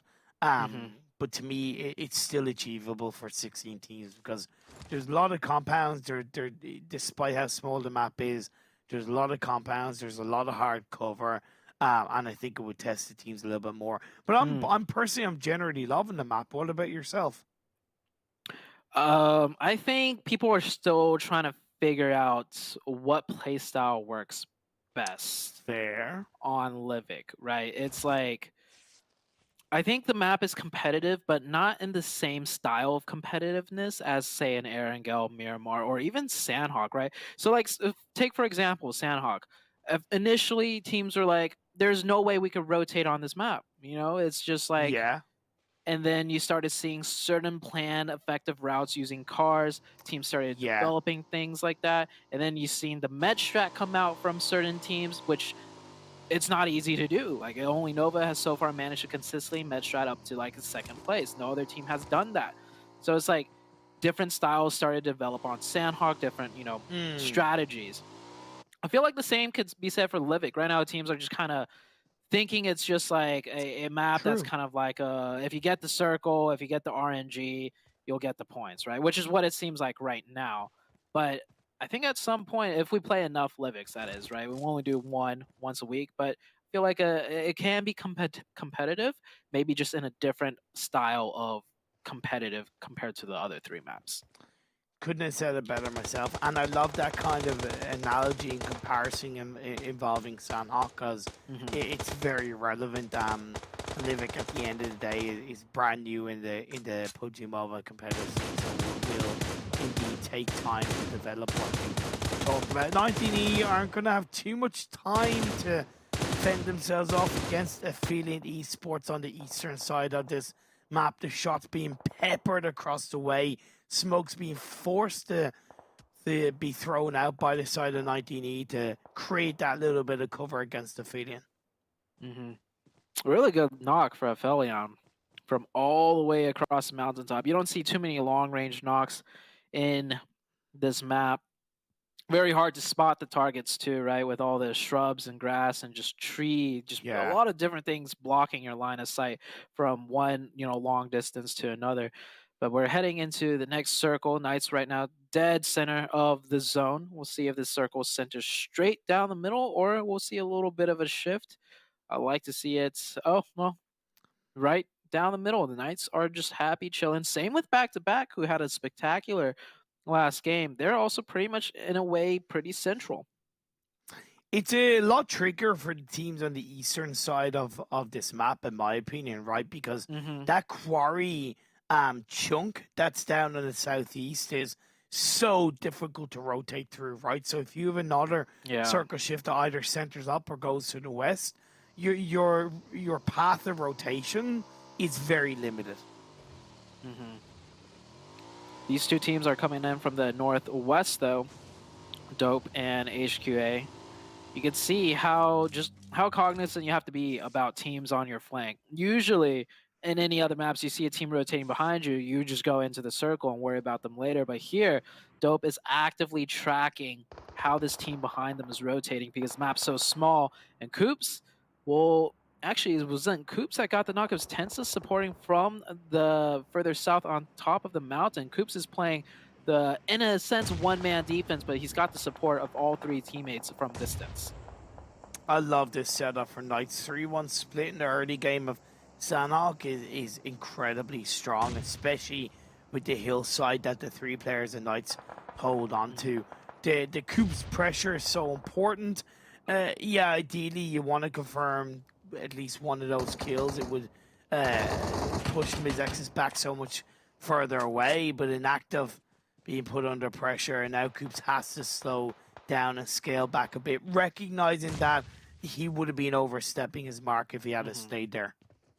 I think he also recognized he did his job, right? Put just enough pressure out so that this MEZEXIS team does not take the compound. And as a solo, I could hold this. And then now they can use MEZEXIS effectively as a team on the north side to cover the northern side. They don't have to worry about the north side anymore because MEZEXIS is like, okay, we can't move any further. We just got to make sure we don't get flanked. So the Knights can now kind of focus more so in other directions to do the same exact thing. So the Knights playing that very well. It's a tricky position to play, I'm not going to lie. When Sanhok first came out, I've seen teams so often, 4 on top of the hill and another 4-man team will just take the compound. The Knights have effectively secured the whole thing with that little strat they just did. Nice shots by Chico of the Panthers on top of the roof. On the roof of the building, should I say. Pushing back the WALLSTREETBETS, like I said. Very tricky position for both of these teams to be in on the eastern side of the circle. 19E a little bit to the north of both of these teams on the hillside. Depending on this next circle shift, a lot more pressure is going to be laid down. APHELION in the distance as well. You can see on the elimination feed picking up a knock on one of the MEZEXIS boys as well. Off the back of that domino effect from Coops, sending MEZEXIS back. That's the product of it. Yeah. The meta, the strategy right there really showing through out of the Knights. We always talk about Nova, how they have, the strategy, the splits, the way they support each other. The Knights, I think the Knights do the same thing, just on a smaller, concentrated scale. And I think what we just saw there was beautifully done by the Knights. But we'll see where the circle goes to see if they will get the circle once again. And they do. And now, just full 360 around them, teams will fight each other while they could take long-range shots pretty safely, I'd say, and pick up the scraps. So I think this it's not a Knights game. It's so hard to call a winner on Sanhok because craziness just happens. But as far as craziness goes, everyone else right now you see on screen has got to make their move, and it is going all out wild. Such a test for the teams on the east, like I mentioned, right? They have to go around unlimited path lines into the edge of the circle. 19E going to send it forward. The Panthers are a little bit further behind. Dope Caster is on top of that sniper tower. He's going to get knocked down, but a little bit of miscommunication as Rad sent a molly, should I say, on top of the sniper tower, and he takes his own teammate down. That's going to make things so much more difficult for 19E. Oh, you hate to see I it. hate I hate seeing that. And Jesus. the desk. Sorry to cut you off, but look Yeah. at the desk. I mean, who else would you pick in this situation, right? Like, Yeah, fair enough. Fair enough. it's Yeah. the Knights just pure control, center circle, and it's not even. Usually, you would have to worry about them getting pushed from all sides, but there's literally 2 teams on Yeah. each of their sides in every direction, so those 2 teams will have to fight each other. So the Knights, like I said, they just have free reign right now in the middle on the high ground, and they could just third party everything. Like, as soon as a circle popped up and centered on top of the hill that Knights had on, Glitter was instantly in the chat, Knights. And I was just like, okay, you're on the ball, Glitter. I totally agree with you. Now, APHELION finishes off this side of MEZEXIS. That's going to be another team wiped down, making the job of Knights a little bit easier. But APHELION do have a team on their back end. That's the side of 4 bros, so they're going to have to watch their backs. Oh, man. What a nasty shot. Long range shots, like I said, on Sandhawk, you rarely see them, but when you do, it is just beautiful. Korean barbecue lovers and a Nova taking a fight here. I think Nova is definitely the aggressive team here, crashing into this compound, taking the fight. KBL with 3, Nova right now with, I think, how many They've players? got 2. They've got 2. Yeah. They've got They've only 3, got but 2. 1 is knocked. Okay. Koi coming in. UMP, great knock onto Acer. Running a little bit too much back and forth here, and he'll get confirmed and flush. Okay, now Sam on the counter angle as well, looking to at least exact a bit of revenge. Rian can't get the revive onto Kindness. Has the meds been traded on up? Yeah, Rian has 31 first aids. He's not going to be looking for this fight. I wonder, off the back of confirming those eliminations, will Korean barbecue lovers have a bit of an idea that Rian is not going to be looking for this engagement? Therefore, it could be a bit of a chance for Korean barbecue lovers to push on in. But Koi recognizes what is going on. He's going to get 1 knock, but instantly trade out. Rian down to half health. It's going to have to try and heal on up. Actually, sorry, I thought it was Rian that had all the first aids. It was indeed the other player, but in the end, Korean barbecue lovers go down to third party. Yeah, he went super aggressive because the bag was dropped. And when I say the bag was dropped, I mean the bag of 31 first aid kits. That is Nova's points for this game. So he went aggressive, and KBO getting third party there by TC, so he will secure that bag. We have the Panthers here, the circle once again onto the Knights. This is definitely a circle bless, but I mean the Knights, they have played this situation pretty beautifully. Still not a guaranteed win yet for the Knights, because you have 4 players of the Panthers right below them. And there's a chance the Knights still could get pushed in from all angles just by scraps of teams rather than full 4-man teams. Bit of an example of why the Panthers have the fundamentals to make it big and possibly go to PMGC, right? Out of the 3 teams that were on the eastern side, 19E, WALLSTREETBETS, and the Panthers, they're the only team with a full squad up. Their path coming into the circle was clean, it was on point, it was quick. Okay, they're not out of the woods, but again, to still be up as a full squad at this stage and how they rotated is incredibly good. Ooh, one of the Panthers getting knocked right there, and they still got to worry about WALLSTREETBETS coming in from the ridgeline. The Panthers just down to 1. He's behind the tree, takes some shots, doesn't get the knock. Got to be careful. I think he's got a thicker tree to work with. Yeah, 24K. We'll pop the first aid and take the peek, and clean peek, and that is actually the Panthers taking out. Nova I just also cast a cursed. eliminated, not being able to pull off the first aid. That's great news for the Knights. Nova will not get those placement points, and Knights looking to pick up back to back and find him in the ledge, and he does. 6 eliminations so far for the Knights. It's back-to-back go down. I hate the fact that I cast or cursed the Panthers. Well done, Imperium. Sorry. Sorry, the Panthers. Execute. They had 1 player knocked, but they're still up as a full squad. The revive came through, and they have been able to breach the western edge of the circle. Again, APHELION to the north of them. You have Knights to the south. It's not going to be easy. 4 players proning in. The Knights haven't heard anything from this direction, but they are sure there's at least one team coming from this direction that they need to take care of. How many players, they don't know, but Spec is on the watch behind the rock TPP. He spots out one, gets Jason, spots out two. That was a pretty aggressive beat. Oh, gets three. Good. Oh, My Spec doing lord, Spec things. Spec. Incredible stuff. We talk about Coops, right? We talk about Xenox, but Spec as a player has stepped up big time. He shined so brightly for the team, and that's going to be a squad ride. It was pretty much all Spec, baby. Yeah, and on the other side, the Knights defense, however, not doing as well. We did lose Tensa and Coops to the eastern side to WALLSTREETBETS, but the Knights are back here with 2 players. APHELION Esports maintaining to keep all 4 in the midst of all this chaos. They are coming in from the north side at those compounds that we saw the Knights hold down earlier. Spec gets the opening right there. Spec is just popping off on Sandhawk right now. Coops is like, my child, take my power and carry it forward. It comes with great responsibility, but I believe in you, son. Specs is like, okay.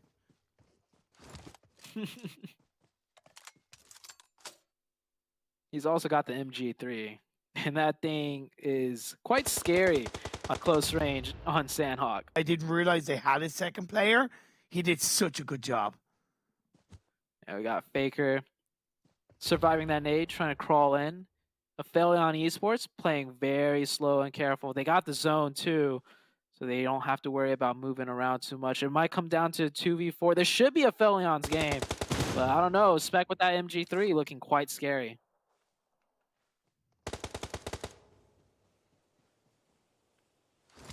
The Knights, Spec, 11 eliminations right now. 11.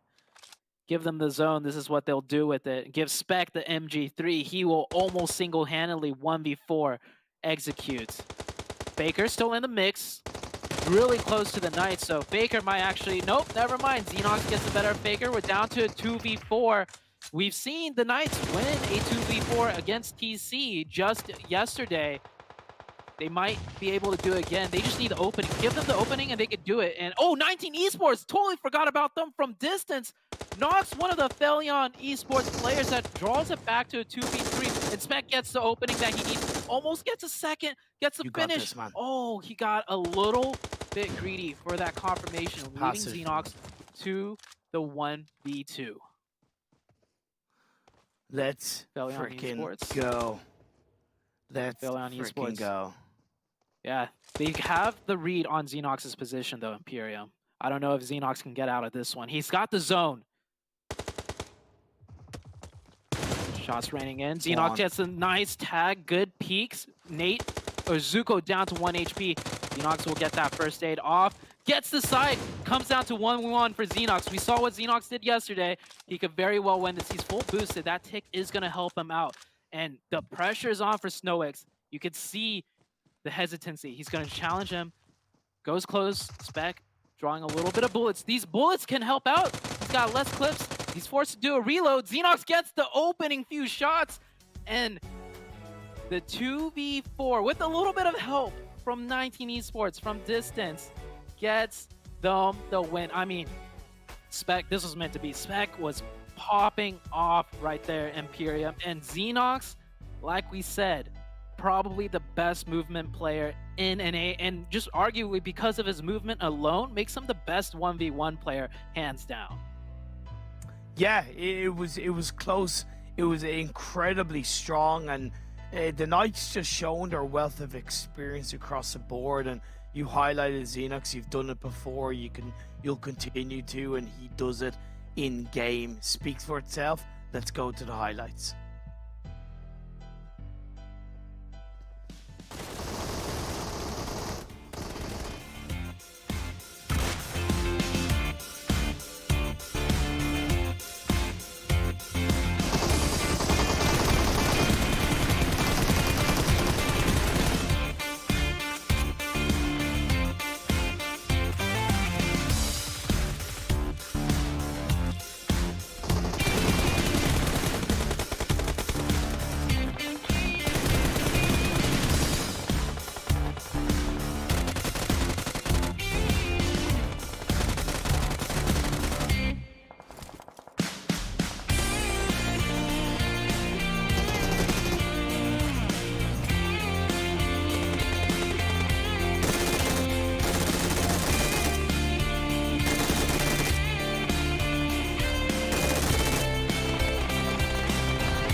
we picked the Knights for a reason. You know what I'm saying? We picked the Knights for a reason, you know? And Seven, oh my goodness, Seven, stuck in the past. Seven is, and he has been for a while. And why is that, Seven? I mean, I think we're seeing it perfectly here, huh, Jukes? Oh, man, it feels good to be stuck in the past sometimes. This is the reason why we're talking about these teams all along. Like, they have the it factor. Yeah. They have what it takes to get this kind of performances out. And do me a favor, pull up that match ranking, because I really want to see how some of the other teams were able to do. We got a chance to see APHELION Esports, too. We got to give him some credit. I saw my boy Nate popping off there. We had a great interview with him at some point. Earlier, I think it was during phase 2. Maybe we might have to bring it back. 23 points for them, but you said, I mean, Knights, 31 points, 6 elimination points too. Everybody currently popping off, and I saw Cena especially popping off. Don't worry, we'll get a chance to break that down a little bit more. Some surprises though. 19 Esports, 14 points. Execute actually once again with the 10 points. That's actually impressive for me. Back to back, Glitter. Even though they didn't get the placement points, they did get a little bit of eliminations. I feel like this Sandhawk was extra wild because, I mean, once we're literally after first place, everybody else's squad we haven't had an opportunity to talk too much about, or that fell off and needed to bounce back. Like a huge game for APHELION, and then all the way down there at the bottom, back to back. But everybody else in the in-between has been a little bit quiet. So this is massive points for a lot of these teams, specifically WALLSTREETBETS. They're a squad that's been kind of in that upper middle portion for quite some time now, so that'll be huge for WALLSTREETBETS. And then the more surprises on the second page, because I don't know what happened to Nova, but this was the only Sandhawk we've ever seen them really do poorly on. Zero anything good coming out of them. Korean barbecue lovers, both these squads also only able to get 2 elims, and everybody else couldn't do anything because of the amount of points that got taken away by Knights and by APHELION. I mean, those 2 squads alone, that's what, almost 30 elims between those 2. So there wasn't a whole lot to go around for the rest of the squads, Jukes. Not at all. I mean, and especially when you got the Knights taking out 4 squads by themselves. It's so crazy. I kind of wish that we had like a Nova like placement point line graph, because I know it would just look like this and then just boom, just straight nosedive, you know? Because I mean, it's so crazy. I mean, we were all shocked the second we saw them go out early, especially, you know, seeing some player changes here. But overall, again, so much damage, so much soaked up in just those couple of squads, Glitter. Yeah, and listen, there was the over 2,600 damage from Nova last time, and Knights didn't want to be outdone, and they got almost 2,600 themselves, okay? Except this time they did it with 16 elims, and that's just insane. And this is what I was talking about. Then 11 elims at almost 1,800 damage going the way of APHELION, and then between those 2 squads, that is so much work being put in. But we still have some really solid numbers coming out of Angry Amateurs up here, over 1,300 damage. Like you said, Execute showing up again. We were just talking about WALLSTREETBETS. These are all teams that could use those extra points. And when we were looking at that overall, I know that we had said that there were very few squads that could do a whole lot, to break into the top 16. It was almost set in stone. But at this point, the ones that are set and they're in that top 16, like the ones that are in the middle of that Pack 7, this is their opportunity to start nailing these performances down, and I feel like that's what they're doing. They're starting to turn it up a little bit. Yeah, I'm intrigued that some of these teams are actually starting to do that. I mean, 19 Esports too. We really haven't gotten a chance to talk about this team in such a long time. That to see them here, it's actually a bit surprising, but in a good way, right? And with Nova, we don't see them here at all, and that actually surprised me, because that team, and I feel like what went wrong during that match is that they were playing a Sandhawk a lot more aggressive. They were in the circle. They weren't outside of the circle. Koi was in the circle too. Usually Koi decides to stay back because he's the one that's going to end up healing. And I'm wondering if this is something that Nova's currently working on, maybe for the finals when they do play the Sandhawks. Maybe they're just kind of tired of the second place and they want to try to go for the wins and try different placements out. So it's going to be intriguing to see what they're going to end up doing. Yeah, it's intriguing to see them kind of change it up right here at this point, too, all the way at the end of this phase. Yep. I mean, I guess now is kind of like the time because you know what works. Maybe you want to try something different. But man, especially with that whole PMGC storyline on top, that's going to be something that is really, something you got to think about. And, something else you got to think about is, we've been asking the question, what has been happening with APHELION 7, right? We saw them just at the top, feeling so good at the start, and then just kind of like that Nova, thing just tank quite a little bit. Now they got a good placement here, 7, but I would say that, their confidence can't feel, really too good after that, 2v4. What do you think? Yeah, it's definitely not going to feel good. But you know what? If I'm this team, I'm probably taking anything at this point, right? You mentioned it. They did amazing phase 1. We've talked about it over and over again. They fell off, and this is what we've been seeing out of this team. Just a big roller coaster. 4 points, 23 points, 1.6 points, 23 points. Like, it's just such an up and down from them. We're not seeing any of the consistency that we saw at one point, and I'm hoping, right, the past 2 matches, I mean, with the 6 points, with the 23 points, I'm hoping this at least they can find a middle ground. If we can start seeing anywhere between 12 to 14 points out of this team every single time, if we were to come back at the end of the day and look at this graph, that's what I want to see out of APHELION Esports. And you mentioned it, and we going back to it, it wasn't a sprint. This is a marathon. It's not about how you start, it's about how you finish. And right now, this team is definitely looking to pick it up, because I'm intrigued to see what's going to happen. We have seen, I do have to give some props though. Trick has been showing up a lot more and putting up some highlight plays. And on this past match, we saw Nate as well. So I'm really intrigued to see what this team is going to do as well. Yeah, I mean, APHELION, they definitely have that. I mean, what's the word? Like, they have that pop-off ability, pop-offness, maybe, one of the two, right? They definitely have that, but that consistency, we want to see them when they struggle still get at least 10 points like some of the top teams do. Those big dips, that's what really hurts. And then one team, of course, that could just pop off at any moment, it's the Knights. I mean, anytime you have a squad put up, 16 eliminations in one match, we got to take a closer look at them. And Glitter, I mean, these numbers are looking sweet. I love that this is what we're getting. We don't have a lot of time to talk about it, but we need to highlight Xenox a little bit. 9 elims, okay? And that's on just over 1,100 damage. We talk about the conversion efficiency all the time, and that's huge. And once again, it is another player from this roster rotating to the top with their stats. And this is why they're so good, because if somebody is performing that well, if someone's struggling, everybody else is going to pick up that slack. I mean, this is insane. 7 knockouts from Spec as well. Talk about huge support, and almost 1K damage himself. I don't even know what to say. They're too good at this point. I don't think we could possibly hype them up enough, Jukes, because no other squad right now, with the exception of maybe Nova, but not even in this last match, is putting up these types of numbers. Yep. No one is rising to their level right now. Yeah, it's just crazy to see this, because it really does kind of support my thought of, like, we were wondering why we saw the Knights struggle in week 1, week 2. And after I saw the PMGC, leaderboard at the back with their huge lead, I was like, maybe that's the reason why. And then now that Nova, passes them up a little bit, boom, you see the Knights just go crazy nuts. And speaking of nuts, we're gonna have a great show coming up as well.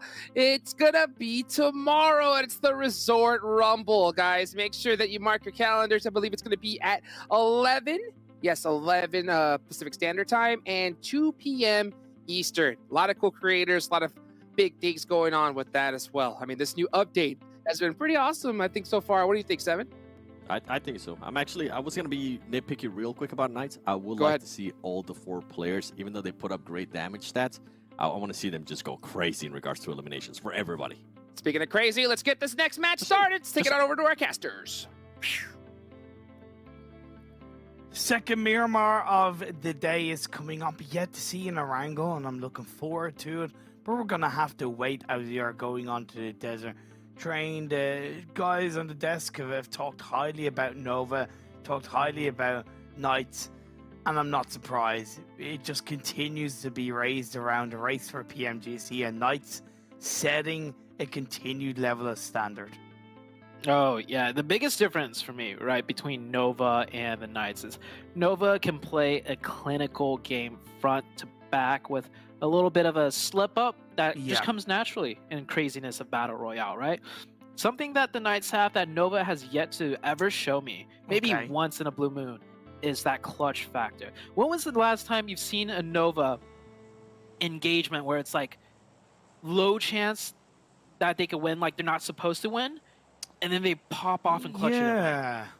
right? But even Yeah. and I'm talking about even not winning chicken dinners, but winning engagements, right? When Nova's in a 2v4, 2v3, it's just like they don't put on the show. They don't make you grab the edge of your seats like the way the Knights do. The Knights, I think, because they have 4 individual players that are all star players that can have insane fragging, power, Knights definitely have that clutch factor over Nova. Nova might play a little bit more clinical, and thus, that's where I think their consistency comes in a little bit more than the Knights. Okay. Right, because we've had that talk before where like which team is more consistent. And I think most people say maybe Nova feels a little more consistent, and that might be why, but the Knights have that clutch factor to them. And most eliminations after that Sandhawk game, top 3, Knights all day, baby. It's interesting. It's a great kind of angle that you go at it. I want to give Nova a bit of respect when it comes to clutches because we have seen a few moments. They might not have been the most exciting moments in the world, as in they were probably a little bit more in the early parts of the game.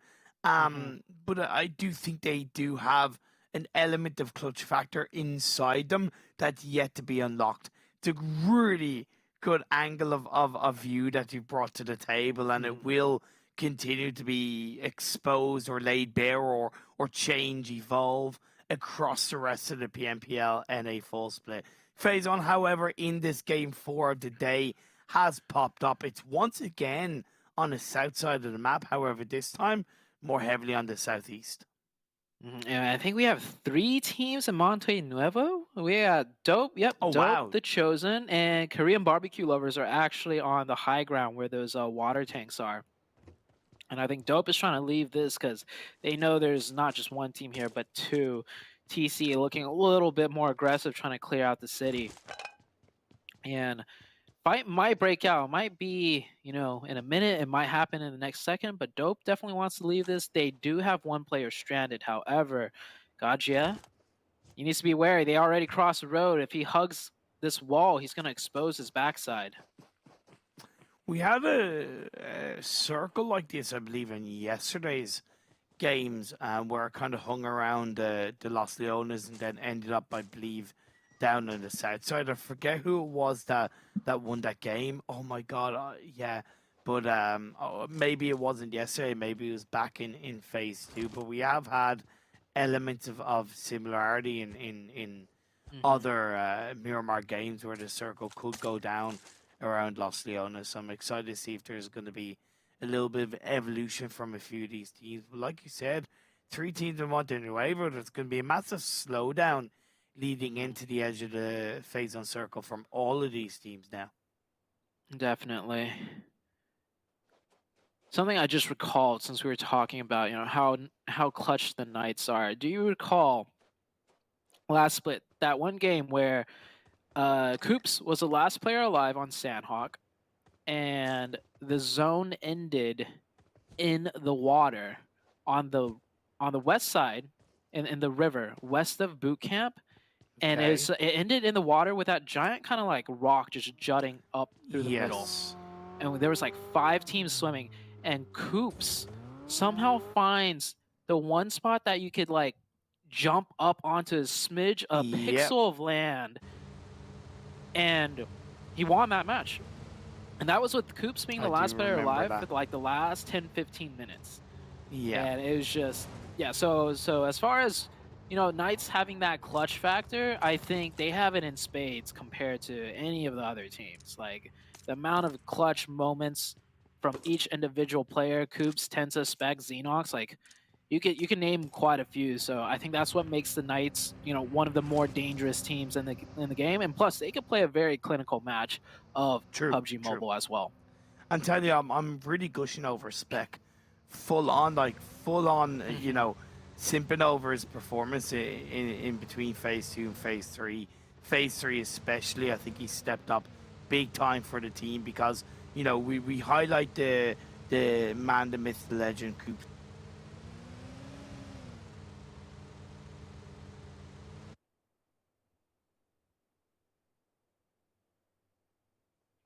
Right, where they're kind of supporting each other, and yeah, that's the case. Yeah, I gotta agree with that one. I mean, Spec, everyone, I've gotten a chance to watch Spec play in person, like in-person hand cam. Spec has the fastest fingers you'll ever see, and I always remember this one moment. He wasn't even, you know, like in a match, and he was actually playing a different game. I forgot what it was, but he was just like in the menu screen, just like clicking to go through the menus into like the next match or whatever. Yeah. And hold on, quick little engagement here. Four Bros really slacking, but hey, quick Lori. 1v2 out of Lori. That's not too bad right there. Takes a few more shots. Two quick confirmations. This is happening on the western side, bit close to center, so team's definitely caught on rotation. And I think 19E, they're gonna take that loss and hightail it out of there. But yeah, as I was saying with Spec, he was just clicking through the menus, and I just remember, like, you can imagine you're holding your phone, a lot of drop-down buttons when you click different things. He clicked from like, he clicked through four or five different screens so quickly to get into the whatever interface he wanted to. It was like, and I remember there's a point. He clicked so fast that the game couldn't register like the next action yet to get to the next menu or whatever the case, and he was just tapping one spot really quickly. And then it's just like, and that's just him like trying to get to the next menu or whatever. Like in person, if you watch his hand when he plays the match, as you know, Four Pros just, you know, really wanting me to put the spotlight on them instead of Spec. They're chasing 19E like, down. I respect that. Four Bros are like, Zute, stop talking about Spec, okay? This is our time to shine. This is our time to shine.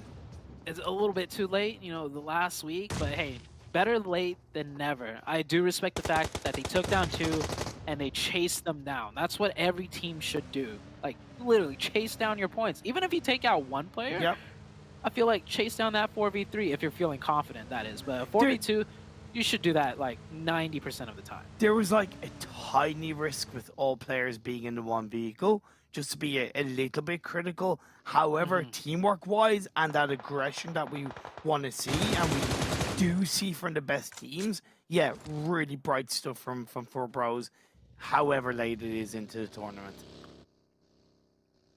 Ace of Spades right there, sacrificing one player to do some scouting. It's probably the worst feeling, being the scout for your team and not doing it effectively, because it is kind of like, I want to say as a one-man job to be the scout. You can utilize someone for support, but typically as a scout, a lot of times you got to just know how to do it on your own to obtain information without getting taken out. So I'm going to be a little bit harsh. That was some of the most pointless scouting. You have a phase 1 heavily weighted on the southwest side of the map. There's plenty of high ground. We are, how many minutes into the game already? If you're solo scouting like that, in that area of the map, you aren't confident, in my opinion. It's just blind, you know, to me that's blind rotating. It's just hoping for the best. That's not calculated rotating.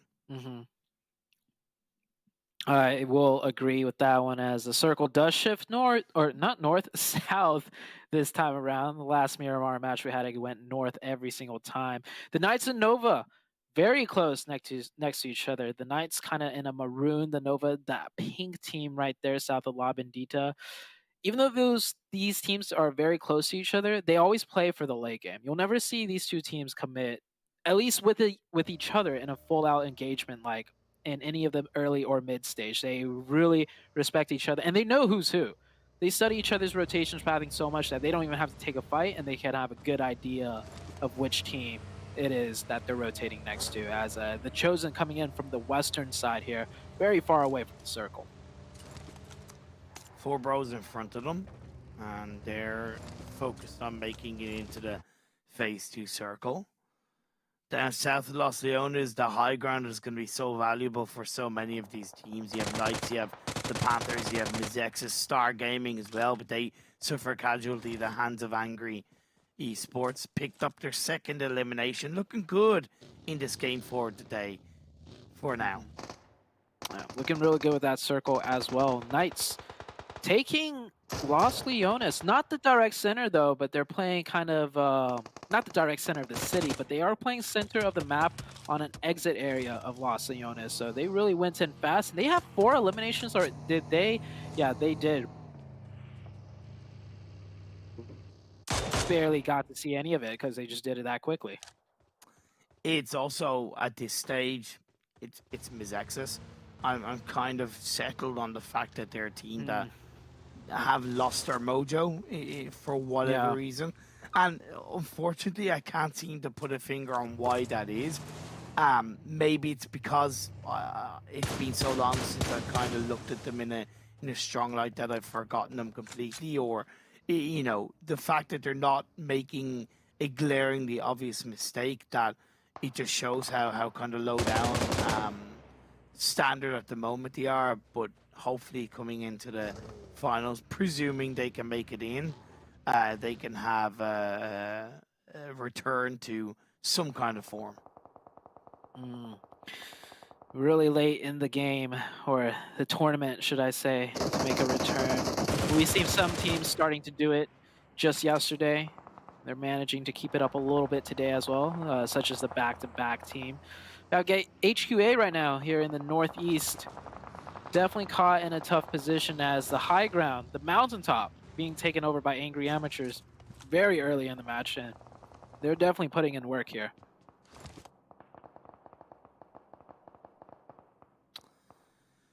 Okay, so up in the north indeed, THIRDEYE, WALLSTREETBETS. You also have Dope coming in from the blue, so 3 teams are going to be vying for that northern edge of phase number 2. Phase 3, still plenty of space around kind of Porto Priso high ground, right? And nobody's there. The Chosen have gone for a wide rotation on the south side, and they have freedom right in front of them. But next circle shift goes up, and it's going to be a northwest shift. Center of Los Leones, or the edge of Los Leones, pretty much the center of the zone here. Got the high ground that TP's playing at. The Panthers, we see them in this position quite often, but not ever really to make a huge use of it. We did see yesterday they did win a match of Miramar, though, so maybe they could replicate the same. Of course, the circle ending in a very different spot. I have a feeling it's going to end somewhere towards the mountaintop or somewhere in Los Leones. We'll see very soon after this circle shifts. HQA, all the teams on the northeast having to rotate on in now, and they could rotate through the city, which is a little bit too late to do now since there's a lot of teams set up, or they could rotate on the mountainous terrain, and HQA Faker getting caught right there. Oh Shoot underneath the car explosion. No way. The rest of the team's coming back to help. Star Gaming. Yeah, he realizes this. He's got to kind of hightail it out of there. I can't believe he got away with that. So lucky, Faker. Sometimes you get the luck on your side. If there's more than one Star Gaming player there, it would have been a guaranteed knock. But because it was just Nesquik, even with an M249, he dodged behind that hill just in time. Nova have either side of the road locked down. It's low ground though, so they have like Angry Amateurs to the high ground on the north. You have the Panthers on the high ground to the south. I would arguably say Nova are kind of pinched at the moment. Potentially. It depends on how the circle moves around them. I've seen a team, actually, I think, no, it was a different Chinese team that utilized that position really well in a circle like this. Like, essentially, if the circle plays in their favor just slightly, I'm not saying them getting circle blessed, but there's a way for them to utilize that position to overtake the mountain in the high ground to their south, simply because of the way the mountain curves around. They could have, you know, a full team themselves push up there without getting third-partied. But we'll see if it does play out that way. Keep an eye out for that, as many other teams still coming in from the blue zone as the circle has, you know, hard shifted down towards the south. Yeah, I made note of the fact that kind of Dope HQA and WALLSTREETBETS were all on the kind of northern edge of the previous circle. This one is somewhat no different. Dope have avoided most of them, or most of the action per se. However, they have, they haven't lost a player. But HQA and WALLSTREETBETS swung around to going towards a bit more of a northeastern entrance point into the circle. Angry Amateurs have a player knocked down, but that revive should be pulled off. And the next circle is about to pop up. Will it center? Will it go towards Nova? Somewhat has, but it's looking like a Los Leones finish. Oh, this is as Los Leones as it can get. The high ground the Panthers are on, still in zone. Maybe it'll shift up to the high ground, in which case it'll get quite crazy. But yeah, a lot of teams on the next shift, and even in this circle, they're going to have to take up position in Los Leones. The Knights, this is a good chance for them to pick up points, maybe. It's so hard to confirm eliminations when there's this many like buildings surrounding you, this many nooks and crannies. But for now, we'll see how the Knights decide to play this one out. It's anybody's game. Nova sent 2 players a little bit more forward across the way, and it seems like the whole squad are going in that direction. So they're somewhat quick off the mark in this next circle shift to get into a stronger position. Angry Amateurs are going to have to rock down the hill into as any kind of entry point to the circle as they can get. The buildings of Los Leones quickly filling up. The rent is low, but it will start to increase. The houses will quickly be lapped up, and the property bubble will burst eventually as we get further into the game and teams are eliminated.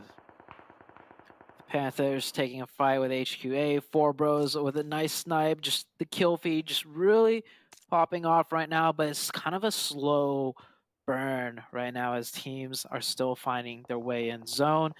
A lot of fights for the high ground now. HQA and the Panthers and Ace of Spades coming in from the distance. You will have those teams that decide to play the high ground instead of full sending it into the city. And HQA, he's got the molly out, throws a decent one, but he is stuck here by himself. Baker in a 1v3 gets one, half HP though, and he gets taken out. Luckily, there's just 1 player left from HQA because that was not the cleanest of push by Ace of Spades. Nemesis going in on his own when his teammates were held back by a molly was a bit. Brady up here with the nade, trying to get that third party in. Tossidus, and no hard connections. You see the Panthers, I wouldn't say they're struggling. Towards, They're struggling. I wouldn't say they're struggling to take control of the mountaintop, but they're committing a full force of their entire team to try and hold back Ace of Spades.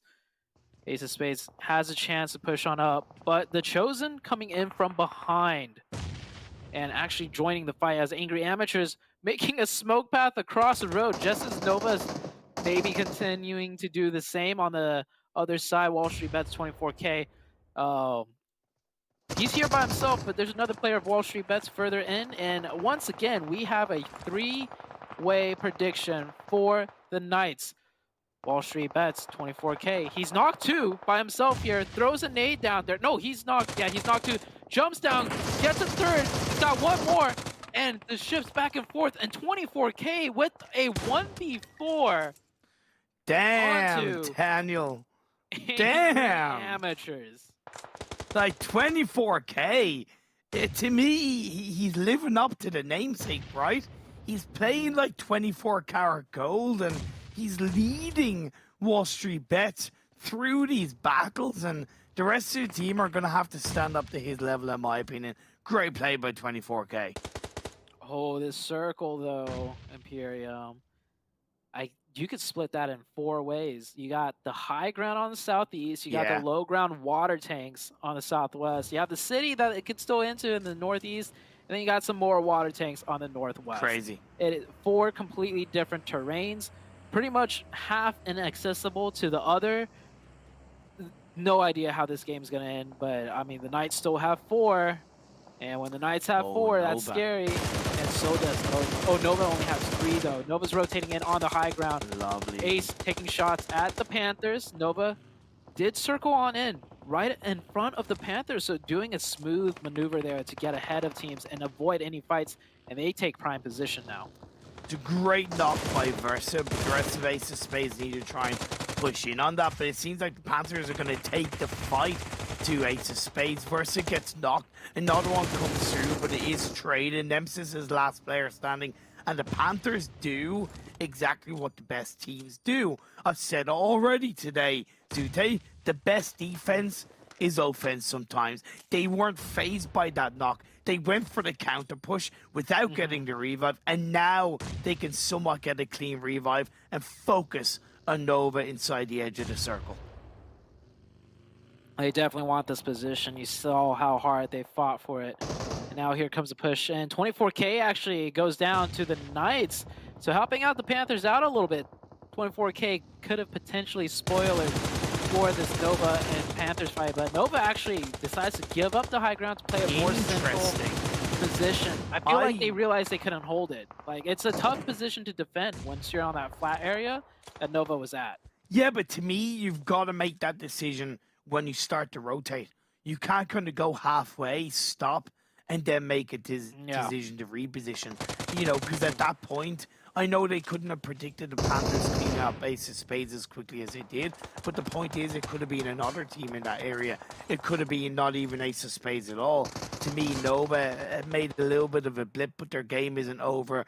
Just yet, Korean barbecue lovers are pushing in. Kindness is the last player on one either side. It's going to be a backstab. Sam finishes Nova off, and like I said, bit of a mistake. No clutch. Very little clutchness right there. Like, you know, I'm just making a point. That one. It's a valid point. Yeah, at no point did you, like, at the edge of your seat, like, oh, he might do this. But if that was Spec down there, Xenox, Coops down there, you're always like, there's a chance he could 1v2 this, right? So, I mean, that is, I want to highlight this defining factor because we still got a couple days left and the race is still close for that PMGC slot between the Knights and Nova. And if you don't know what I'm talking about, rewind the stream before the first game even starts. We showed a nice graphic of how close the race is there. Knights, their position inside the circle has been ripped from underneath them as it did shift down south. But the only team that's inside this current circle are the Panthers. They still have a full squad. They have 2 players inside. The revive is being pulled off, so they're still guaranteed to be up as a full squad. But now the hit list. They're trying to deal with THIRDEYE. Inside the container, he has no idea, and Gunda gets one. Looks for a second, but now the cavalry arrived in the form of the remaining hit list players. They confirmed to lose Arch. They still have 3 players. HITLIST right now, not even in the zone. Their wall just on the edge of it, so they will have to leave that hard cover. But I feel like they should elect to, you know, find the last few players. As Shachi driving with the buggy out into the blue to circle back around to go down inside the zone on the south side, it seems. Nice little maneuver right there. Knights, they have to make it into the zone. They do have hard cover. They have this giant 5-story building, I think, that Tensa and or that Coops is in right now, just on the edge of zone. I think they'll utilize a 2-2 of some sort because they don't want to keep all 4 players in that. It's pretty much like a coffin. As Flash trying to make that maneuver I was talking about earlier does get caught. It'll be coughing down 6 foot under. The Chosen catches them out right on the water pipeline. Still Shur left alive and Jachi as well, so Godfin is pinched by the 2 players of HITLIST. Sam, however, one of the 3 remaining Korean barbecue lovers players is going to get the drop on Jachi, and like you said, Knights with the split, but it's actually going to be 3-1 split as they send Coops across the way. Sure, finishes off the Chosen. Sam gets caught by the Panthers. Fears actually with the arm. Nice shot there. Ooh, Coops trying to... I don't know if that is scalable. If the zone was a little bit more further in on the eastern side, he might be able to scale it. It looks like he's trying. He's halfway up, trying to find a way. And if anyone could do it, it's Coops. He could probably spoil this. And Xenox actually gets a knock onto Moso from the apartments. They need to be careful because they don't know Coops is coming up here to ruin the Panthers' day. Plus, Fears got a second knock onto one of the Korean barbecue lovers players.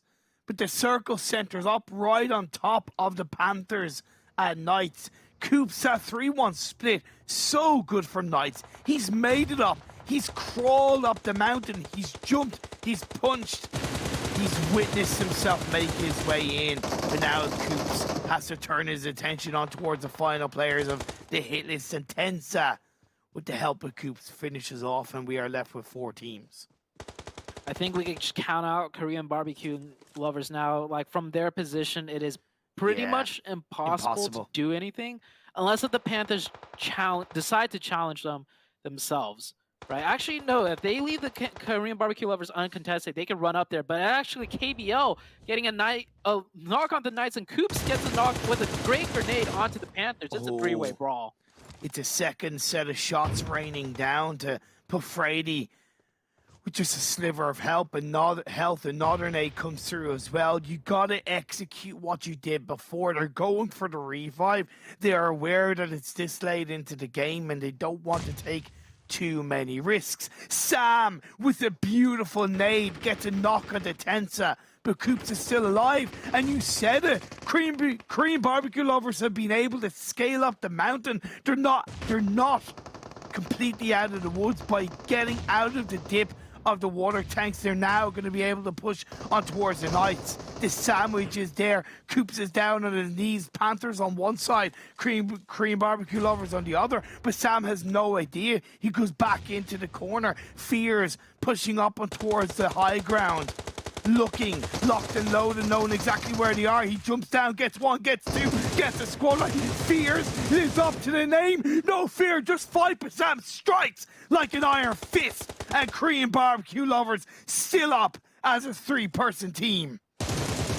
Sam right now making the plays. He gets the confirmation. The Panthers is down to 3v3, but don't forget about THIRDEYE. We saw a third party last match that changed everything for one team. It could happen again. Slow, a little bit stalemated here. Zone, I don't even know where it has gone, but it's a 3v3 with THIRDEYE just playing as a joker right now. He could decide the fate of either team. Interesting that Korean barbecue lovers went for a 2-1 split. I don't disagree. It was a bold move. Sam was left on his own devices, and he made it work.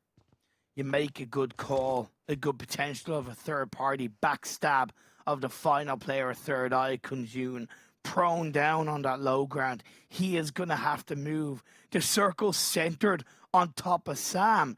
The Panther 3-person team, for the most part, don't really have to move on that push because Frady's high ground position is also inside the circle, Zute. Yeah, but Sam, I think Sam's got a nade. He's throwing something. He's got something in his hand. He's got a low toss molly. He knows Frady is above him. Going for the bait.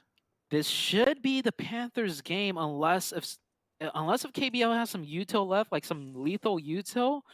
They should be able to control this high ground. They're going to use smokes to cover them. And here comes that third party I was talking about. He doesn't get the knock on Joey, though, but the Panthers should use this opportunity while KBL's distracted to make a play. They should be looking to do that indeed. Going into first-person mode, they do get a drop, and Panther's going to push on down. Oh, no. You can see Moso goes in on his own. He does fine, not quite one, switches over to the M4. Oh, no. But the Umpa Joey is going to be a trade on board. It is just Frady on his own. Moso got dropped. It's 1v2. Sam and Acer, the crawl for Moso, giving information over to his teammates. Any kind of molly, any kind of nade into the corner for Moso would be death and destruction, and the chicken dinner confirmed. But as he pushes down, he goes for the Hail Mary pay. But Korean barbecue lovers, they cook them to a crisp and get themselves a chicken dinner. Man, what? I'm trying to process my thoughts right now. So, THIRDEYE, third party's KBL. The Panthers take out THIRDEYE, which is fine. That's another point. They had the advantage. They didn't have to use him to third party. But I think it was Moso that dropped down on accident. He definitely did not mean to do that. You think that was accident? It had to be by accident because you saw the disconnected drop downs. Right, when he dropped down, the second player was like, "Oh, I gotta help him out," and then it kind of made everything fall apart. But we'll see what the analyst desk has to say about that one. As KBL, they take a chicken dinner.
Team match. Let's go. Blood, sweat, tears dripping as I'm inclining. 24/7 is daily. Yeah, the reason they pay me. The first one and last one up out of the building, cause what I've been building is crazy. This, that, hard work, mind state built different. All day, it's go time. Yeah, we've been on a mission. Better hope you ain't slack when you running to me. Cause every day I check my back. We ready for war, so know it's coming. Ain't gotta be ready if you stay ready. Ready and now we coming for top spot, let's see. Through the highs, lows, in between, just gotta be steady. Ready and now we coming for top spot, let's see. Through the highs, lows, in between, just gotta be steady. But you gotta know, it's one thing if you coming for me. Shit, all day, it's go time. I'm ready for war. Just know this, ain't no time. We came to quit heavy and more. All day, it's go time. I'm ready for war. Just know this, ain't no time. We came to quit heavy with more. All day, it's go time. I'm ready for war. Just know this, ain't no time. We came to quit heavy with more. All day, it's go time. I'm ready for war. Just know this, ain't no time. We came to quit heavy with more.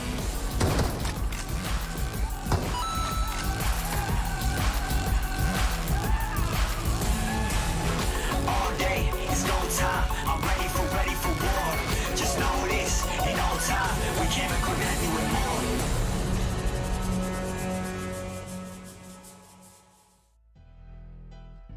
Welcome back, everybody. Man, Jason with that 3-0, the highlight. I like to see that. You know what else I like to see? Monster Energy, our official energy drink partner. Unleash that beast. Man, great game with the last one. I didn't know who was going to win it for a second. I really was hoping for a Los Leones finish. And of course, it just has to hard shift just a little bit south, leaving it on the open. But, you know, I really like seeing that kind of mounted side finishes as well, Glitter. You just wanted the chaos, is what you're saying. I did. You know what? I'm on board with that. I think that would have been really fun. It's not what we got, but we still got a really, really good game, and we got a fantastic performance out of a lot of teams that we either have already been talking about or somebody that specifically needed. I'm looking at Korean barbecue lovers. I mean, they had a little bit of a slower start to the day, bounced back with the chicken dinner here, but they are outdone by the insane performance from the Panthers. It almost matched what we saw out of Knights. 14 elims here with 12 placement points for a total of 26, being the most points in this entire match. Knights, though, still on a crazy aggressive tear. 10 elims on that double-digit elim focus all day here. I mean, and I don't even know who can stop them at this point. Their points by the end of today are going to be so high up this overall leaderboard. I'm excited to see where they land. And then moving down the list, HITLIST getting some decent points on the board. THIRDEYE was somebody that we talked about at the very beginning of the day 7, because they were that one squad that you had said had the potential to knock anybody out of that top 16. They're right on that bubble. Yeah, they definitely are, and I'm intrigued to see how they're going to be doing for the rest of the day, right? But you mentioned it with Knights. I mean, they've been so elim heavy, and I'm with you. I don't know who's definitely going to stop them. Nova hasn't. Nobody's going to be able to do anything to them. I would like to see that second page. I mean, I'm intrigued to see how some of the other teams were able to finish off that match. And here we go. Star Gaming continuing on just the poor performances that they have been doing.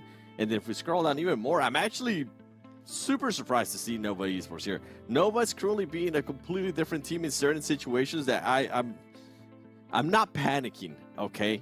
I'm just getting a little bit nervous because we want to see consistency every single day. And that's one of those teams that we're just going to be super nitpicky because they're one of those teams that have a really high chance of representing North America in big tournaments. So please, Nova, start doing better. Right, Hot Jukes?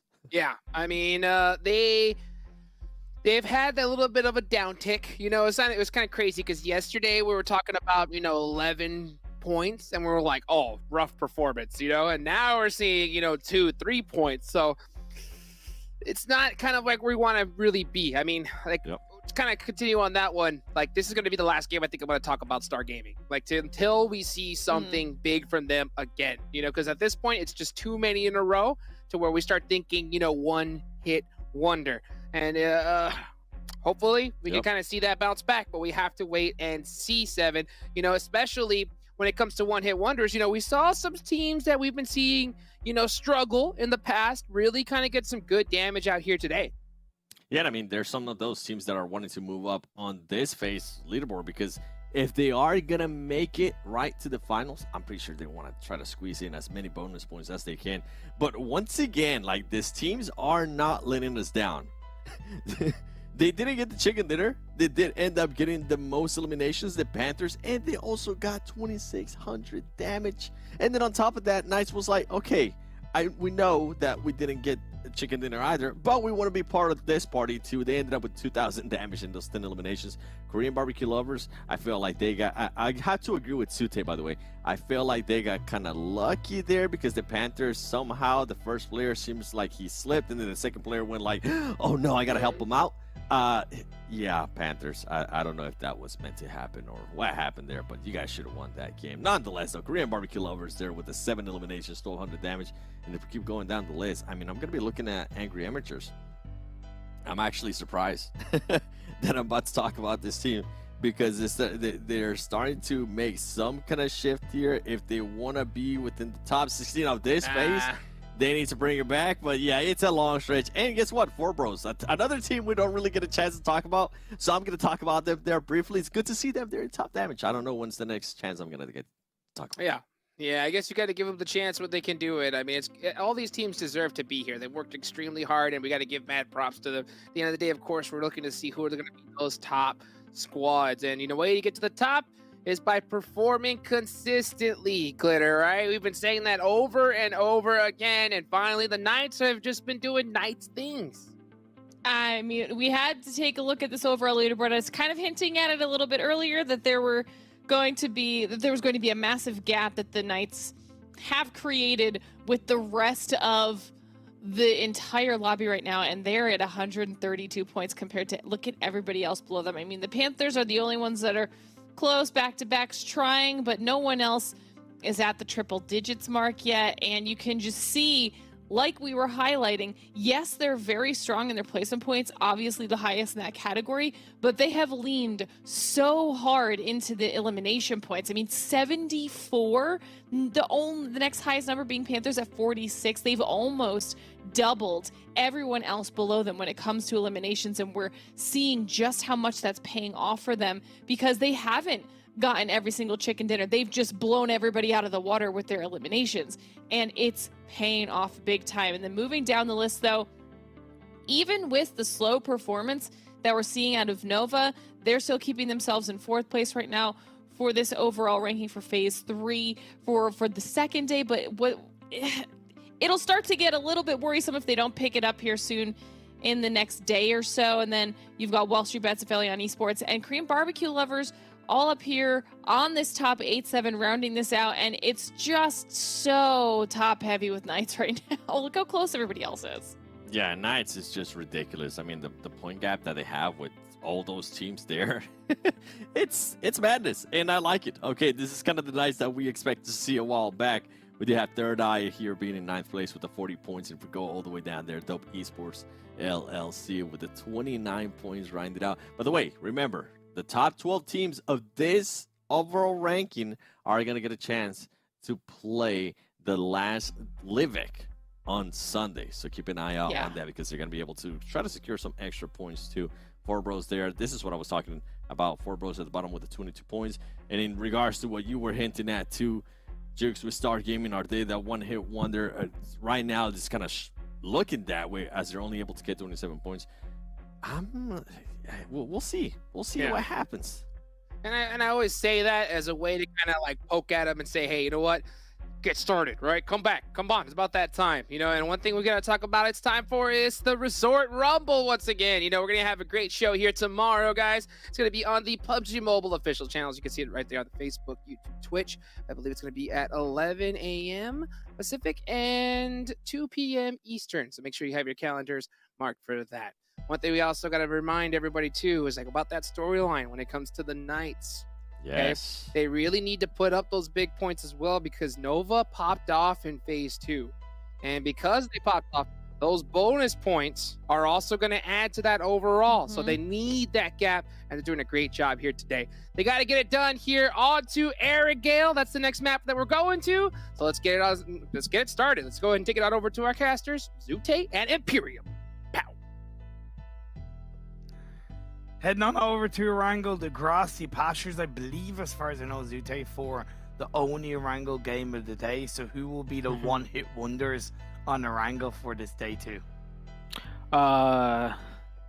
One-hit wonder. I'm down for a 3-hit wonder. I'm down for Knights to crush it in this game as well. Or, you know, they've crushed it all the games so far, just really showing themselves why they are the Knights. And I feel like we always say this is why they're the Knights, and it's just like, I mean, most. I can't think of anything else.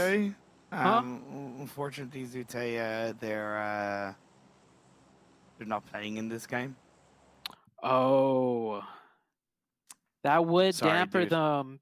You know, that would damper them being able to pick up a lot of points this game, huh? Yeah, they I'm are sorry, indeed not dude. playing. I had to say it like you know. But you know what? They're so good. They'd still probably win the game. They're not playing it. Yeah, they could sit out this match, and I don't think anyone's going to pass them up, to be honest, right? So, I mean, this does kind of open it up for back-to-back or Nova to catch up. And not to mention, the Panthers are actually, you know, second overall for this week right now after they almost won the previous match, but they're also going to sit out for this one. So, we did see yesterday, right, when a lot of the teams sat out, Nova actually, did they win that match? I think Nova... I think it was like they did very good. They got quite a good few eliminations. I remember that much. Yeah, a lot of the big teams are sitting out that one match, and the Nova did well. So maybe Nova will catch up here. Sam, shout out to Sam, actually, with the most knockouts. So KBO, Sam, putting in a lot of work this week so far as well. And Korean barbecue lovers, I would definitely say they look much better of a team than they did week number 1, right? They started to show... They got what it takes and very experienced team, and it's starting to really kind of mesh more together, I would say, in the 3rd week. Phase 1 pops up, quite centralized, a little bit leaning towards the east, but nothing to complain about. Military Island is in play. Just have to put that out there. Zute. An interesting fact, as you know, and everybody will know by now, we've yet to have a Military Island circle in PMPL North America. I was checking out the PMPL Western Europe broadcast today. Shout out to all of those guys doing it. And like in North America, they had only one Erangel game on today's broadcast, and it was a Military Island finish. And I was just like, please let that be the case tonight in North America. Please let us get a Military Island finish. Yeah, especially since this is your last day, right? It'll be a nice parting gift to see the chaos of NA on Military Island, but I don't think it's going to happen. There's like a 10%, maybe 5% chance it'll happen with how much Military Zone is in. But we'll see. As you said, Knights is not playing this one, so we actually have 2 teams in the Yasnaya area, Most Wanted and THIRDEYE. Of course, very big city. They could actually loot quite comfortably next to each other and not have to get into any altercations. Yeah, you can see Most Wanted obviously leaning a little bit more towards the western side of the city already. Saint has gone outside of Yasnaya and onto the compounds across the field, and much the same with the THIRDEYE on the eastern side with Jas and actually 2 players sending themselves in a vehicle over to a compound along the roadside to the east. So both teams are aware, and with this circle being quite centralized but leaning on towards the east, I'd say getting an early disengagement away from the city of Yasnaya certainly wouldn't be a bad thing for either team. I agree. There's so much strong real estate in this circle right now that gives a lot of flex options into any potential shifts. And with Yasnaya not being too far away from the center, if they could utilize that quick rotation that you mentioned, that disengage, they can both find really strong spots. in the zone. But we'll see how they decide to play this one out. I am seeing no rotations as of yet. We're only 4.5 minutes. Usually it kicks in about around 5 minutes. As Korean barbecue lovers here on your screen, they did a split loot, so pretty fast to rotate. Seeing because of their split loot, right? Which I always find very interesting, right? Split looting, you would think you won't get as good as loot because you don't have a giant city or whatnot to loot. Typically, I think the loot is relatively the same, and then the rotations happen like maybe 1.5 times faster than looting a city because it's like there's just so much more to loot, right? And some teams, just one more building. We could wait a little bit longer, and then they rotate a little bit later than needed. And talking about rotations, both THIRDEYE and Most Wanted on a little bit of a similar path line and disengagement away from Yasnaya down directly toward the south side. Korean barbecue lovers are going to want to be aware of that happening. They will most likely have heard some of the vehicles getting close by to their location for the time being. Back to back, flexing a little bit outside of Yasnaya for the sorry, not Yasnaya, Milta, should I say, for the time being. And APHELION Esports, a massive 2-2 split, and arguably quite a risky 2-2 split. I think it's just a 2-2 split rotation-wise.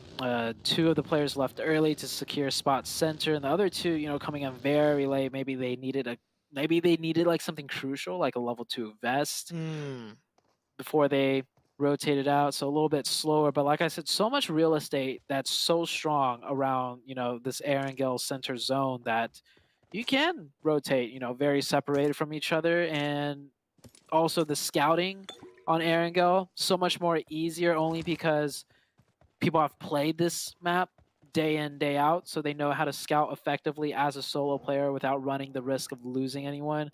So that's why you see a lot of these teams rotate very split up, and APHELION actually going even deeper right now as Nova, they group up somewhat together as they are looking for their prime location in the zone. And there is one of the APHELION members right there, Trick. Trick is going to be followed by Nate inside the 2 buildings, and Snowix and the 4th player not really there, but Trick is going to get a knock on the E just down from the balcony, but the drop shot is going to pay off. His kindness, gets the 1v1, and with the help of Koi in the back end, will confirm that elimination. Second one on to Nate, and that's why I said it was a risky 2-2 split. It may have been a rotational split, but that's why I said it was such a risky big split from APHELION. That's a consequence. I haven't seen Nova be this aggressive before, but I think this is like one of their more prized positions. They like playing right here with a split up the tower. So they also saw only 1 car pulled up with 1 person. They might have assumed it was 1, but it was 2, which still works out in their favor because they managed to get 2 points now instead of just the 1 that they were maybe prepped for. Indeed, and yeah, good aggression coming out early game and not relying on Potato Hill, right? Potato Hill can be incredibly valuable in these early circles, but it's not something that you need to have locked down. They can always even rotate back up towards that eastern edge of Potato Hill should they so see fit. It's a pretty massive terrain in that regard. Most want to have a 2-2 split as far as I know, or possibly 3-1 split to the north of them. HQA on the western edge of Potato Hill, also a little bit out of sight, out of mind. And we can see back-to-back looking in the direction of Dope Esports. Yeah, it's pretty much standoff. First zone, everyone's taking up their splits, their positions, playing it quiet. APHELION, the only team to lose some members right now, I believe. As MEZEXIS also down to 3, but I don't know if they lost a player. No. They only just started with this 3. game as a 3-person team. Yeah.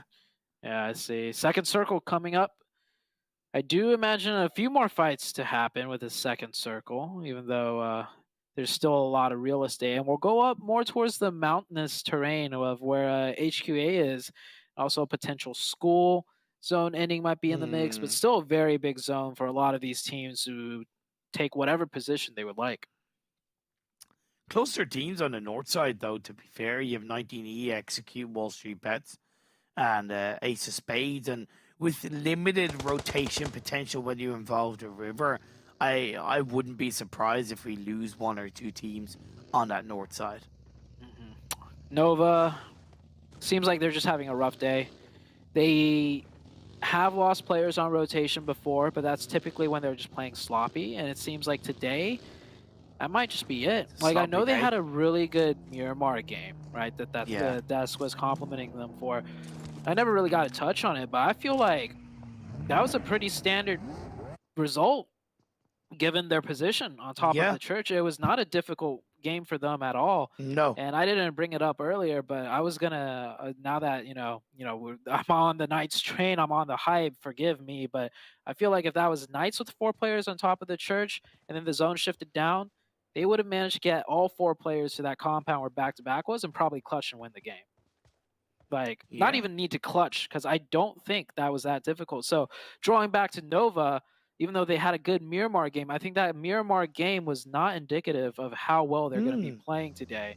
And it looks like, losing a player on rotation. I think last game they had 0 points. They had a 0-pointer game. I believe so. Yeah, just not looking good today, but Knights just completely on the other end of the spectrum. Probably one of their best days today.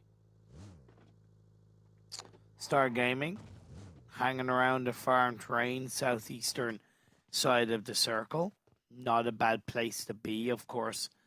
They're going to want to try and get as much information on the teams in front of them / around. And we have 4 bros on the coastal line of the mainland to the east side of them.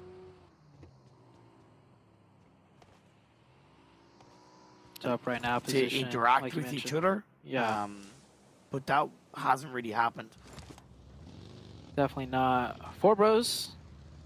I like what 4 bros did last game. They played way more aggressive. We saw them chase down a team, 19 Esports, and that was one of their best performances, I think. Believe 12 points, 6 from elimination, 6 from placement.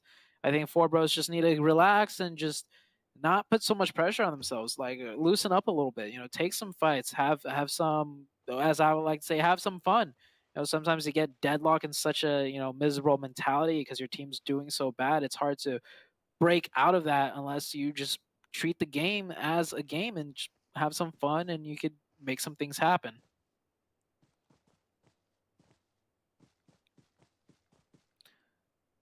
So next zone about to shift here. Going from circle 2 to circle 3. Long range knock for Dope onto Nova. Nova already lost a player trying to do, some scouting, and yeah, they're kind of like surrounded right now, Imperium, as we head into the 3rd circle. Might be a really tough rotation for them. Okay, luckily the circle shifts heavily down south, and it is in the favor of where the Knights are, so they don't need to move from this position. Of course, the western side is pretty open. Only the HITLIST are there, so you have kind of the fields of Pachinki, you have the north side of Pachinki outside of school, and you have that kind of south hillside that 4 bros are in, whereas all the other teams are coming in from the east, northeast, and southeast. And the northeast and southeast is very difficult terrain to rotate on, because a lot of power positions that just really clamp down on different rotation paths. So we'll see. And what's funny is I'm seeing way more teams on the east trying to use an eastern rotation, because there are nice pathings, but there's also even nicer positions to cut down on those rotations. So you got to use things like Most Wanted is doing. Kind of rotate right in the middle between everyone at a weird steep angle cliff that makes it a little bit harder to get shot at. HQA, they've held on to this western side of Potato Hill for quite a while, Zute. They haven't moved, and honestly, that's not a bad thing. Have they maybe played a little bit too tight in terms of not grabbing information around them as easily? Possibly, but again, when it's Potato Hill and it's such a big area, when you do spread out a little bit too heavily, you can pay that price. It's like 19E on that rotation, they lose a player. If I'm not mistaken, Jason got the initial knock with a UMP from that distance. Think so. Not sure if he managed to UMP him out of a vehicle, but really good shots right there. 4Bros picking up another elimination, so I like how they're playing a little bit more loose, maybe a little bit more aggressive, you might say. The hit list with a nade, sure, that might connect, does not go long enough, but look at Lore's setup. Look at 4Bros setup. 3 on top of the mountain to provide support. Lore just has to be careful to not get naded, and he should be fine. Yeah, scale back a little bit. He knows that that if any of the hitless players stand up for too long over peak, get too aggressive, 4Bros, his 3 teammates are going to be in the back line ready to pepper. But 4Bros in their own right, the 3 players that are on the hill, they do have to be careful for any team that wants to try and make a bit of a bold rotation onto that South Pachinki hill. Definitely. So, a lot of stalemating happening here. Aaron, go. That's how it goes until we get into the late game. Nova still stuck here. I'm pretty sure that is not the position they want to be in until, you know, they lost their scout player and was forced to stay here. But the circle does shift in a way where they're still in zone. And this is rough. Everything, pretty much, the compounds are obviously taken and everything is mountainous terrain with not much cover, as THIRDEYE getting into fight with WALLSTREETBETS. Janchi is knocked down, but it was off the back of taking down Jazz, so just one player left up for THIRDEYE. Sorry, no, more than one player that's left up.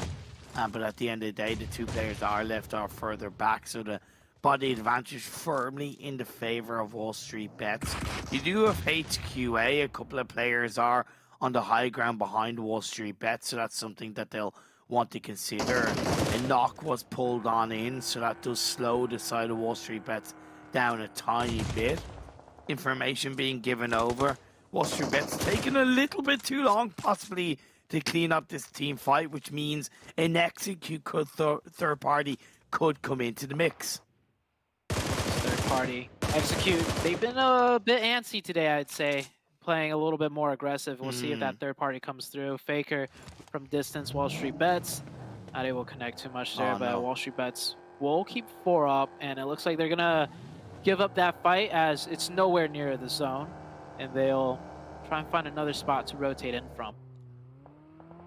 Don't know if you noticed on the elimination feed, but Robert GG of Star Gaming naded himself. You hate to see it.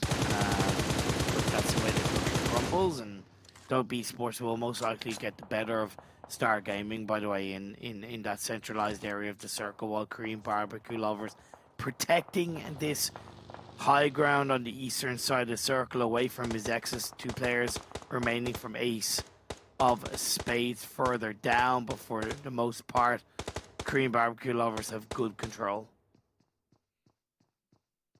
Yeah, they'll have a nice little edge area to play in from. Not the best of positions, but enough to just stay alive. Maybe if they did get that knock onto this, oh, well, they definitely got the confirmation. Maybe they'll go ahead and take that spot over, as it's a much stronger position. If they were to stay down there, MEZEXIS could potentially rain down upon them. WALLSTREETBETS, though, having the same exact thought. Oh, wow. So we're going to get a 3-way clash at the top with MEZEXIS stuck in a sandwich.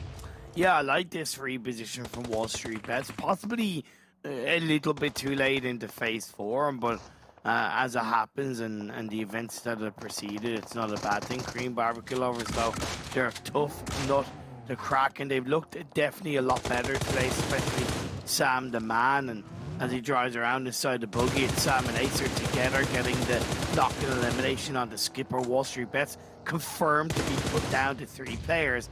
Acer pushes forward. Sam driving around in the buggy as well, gets out, strikes out with the DBS, gets a knock. It is traded by 24K in the back line. Once again on his own, ready to try and keep WALLSTREETBETS dreams alive.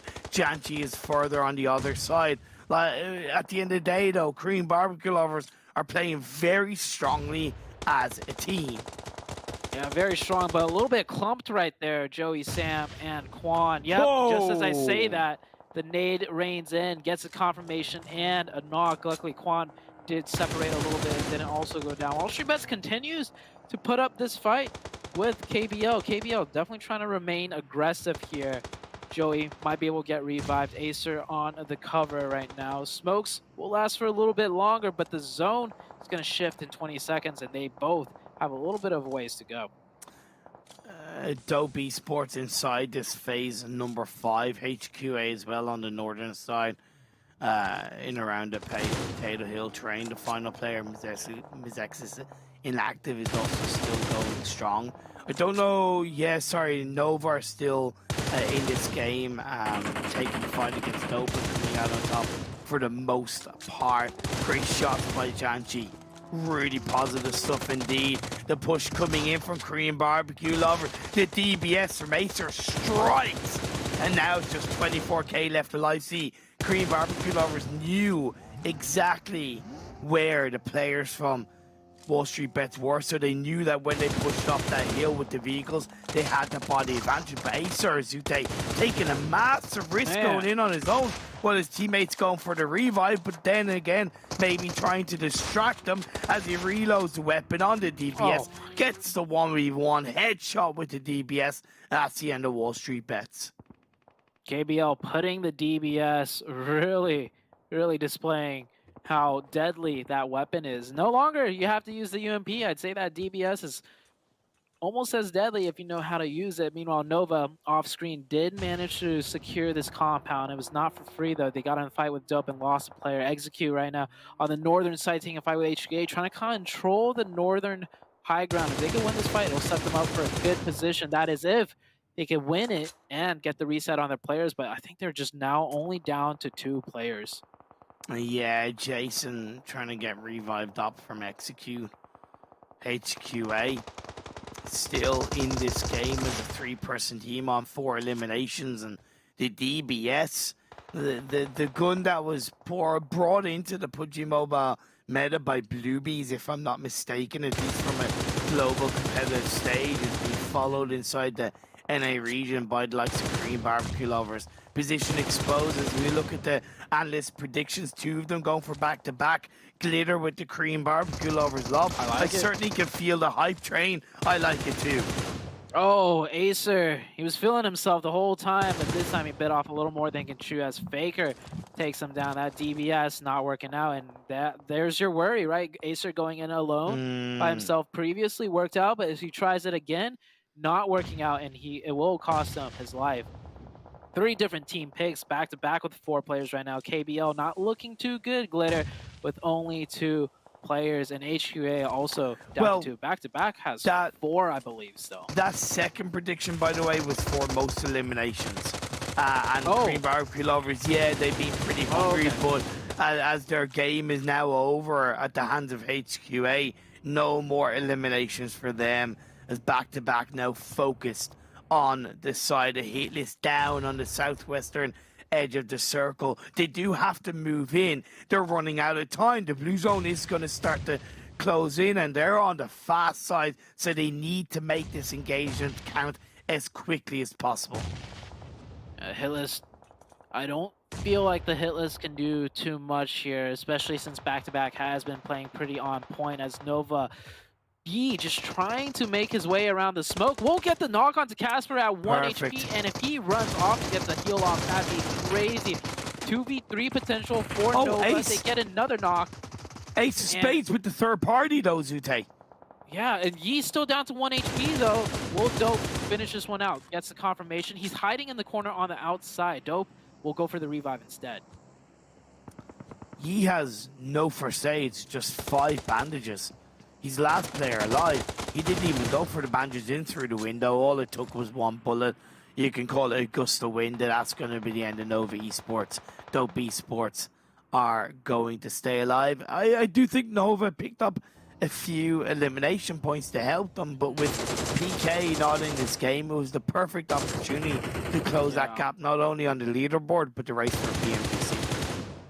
Yeah, instead, I think it's going to be back-to-back. That's going to take advantage of everyone with the big dog not in here. Nova tried, and I would have to say failed, even though it wasn't a terrible performance. But back-to-back, they have free reign of pretty much almost everything with 4 players up, the only 4-man team. The hit list is still close by with 3, and we still got Ace of Spades, 1 player of APHELION, and 1 Wow. player of HQA.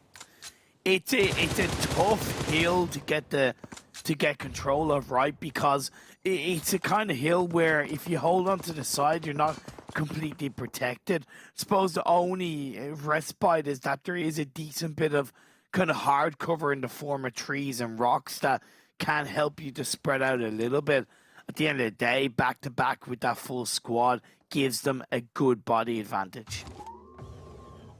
Circle shifts not in anyone's real favor. It kind of goes out in the middle of the open.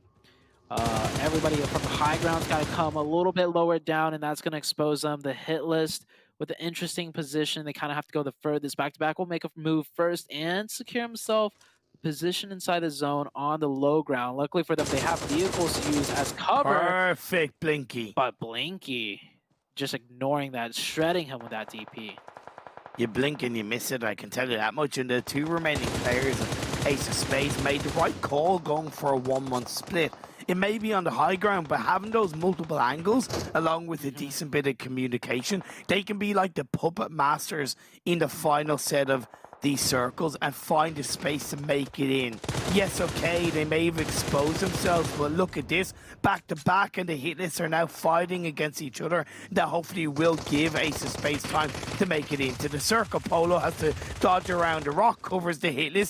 The hitless are just going absolutely crazy. I don't know, running around like headless chickens, and they're out of this game. 3 teams are left, Sute. Down to 3. And Polo managing to cover so much ground in a wider angle, but Blinky spots it out. However, Polo's not in zone. Blinky is. Blinky down to 1 HP.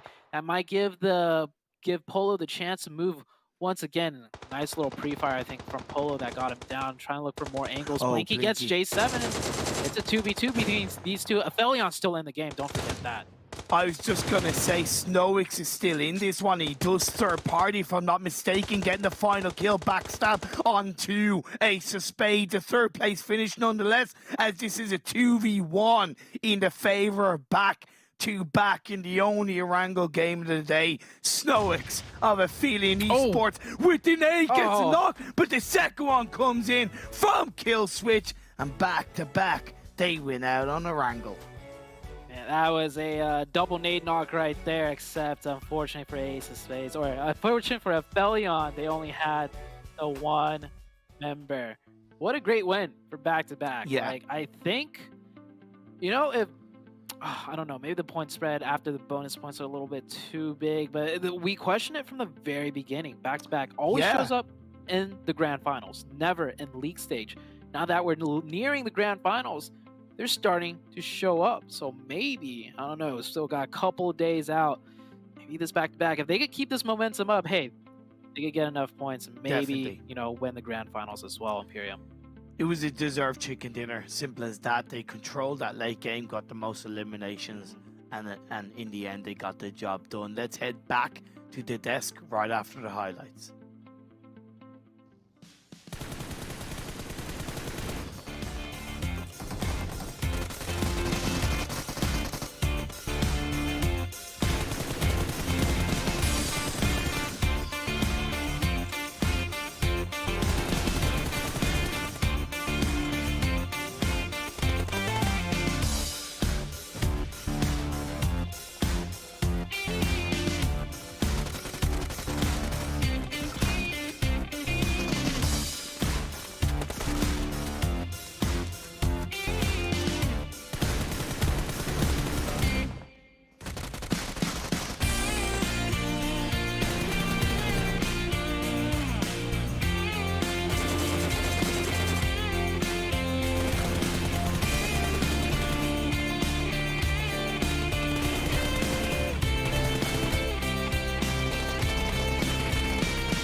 And it's the back-to-back legends that get the chicken dinner on Erangel. That is how you get it stud. 7, I know you gotta be hyped about that one.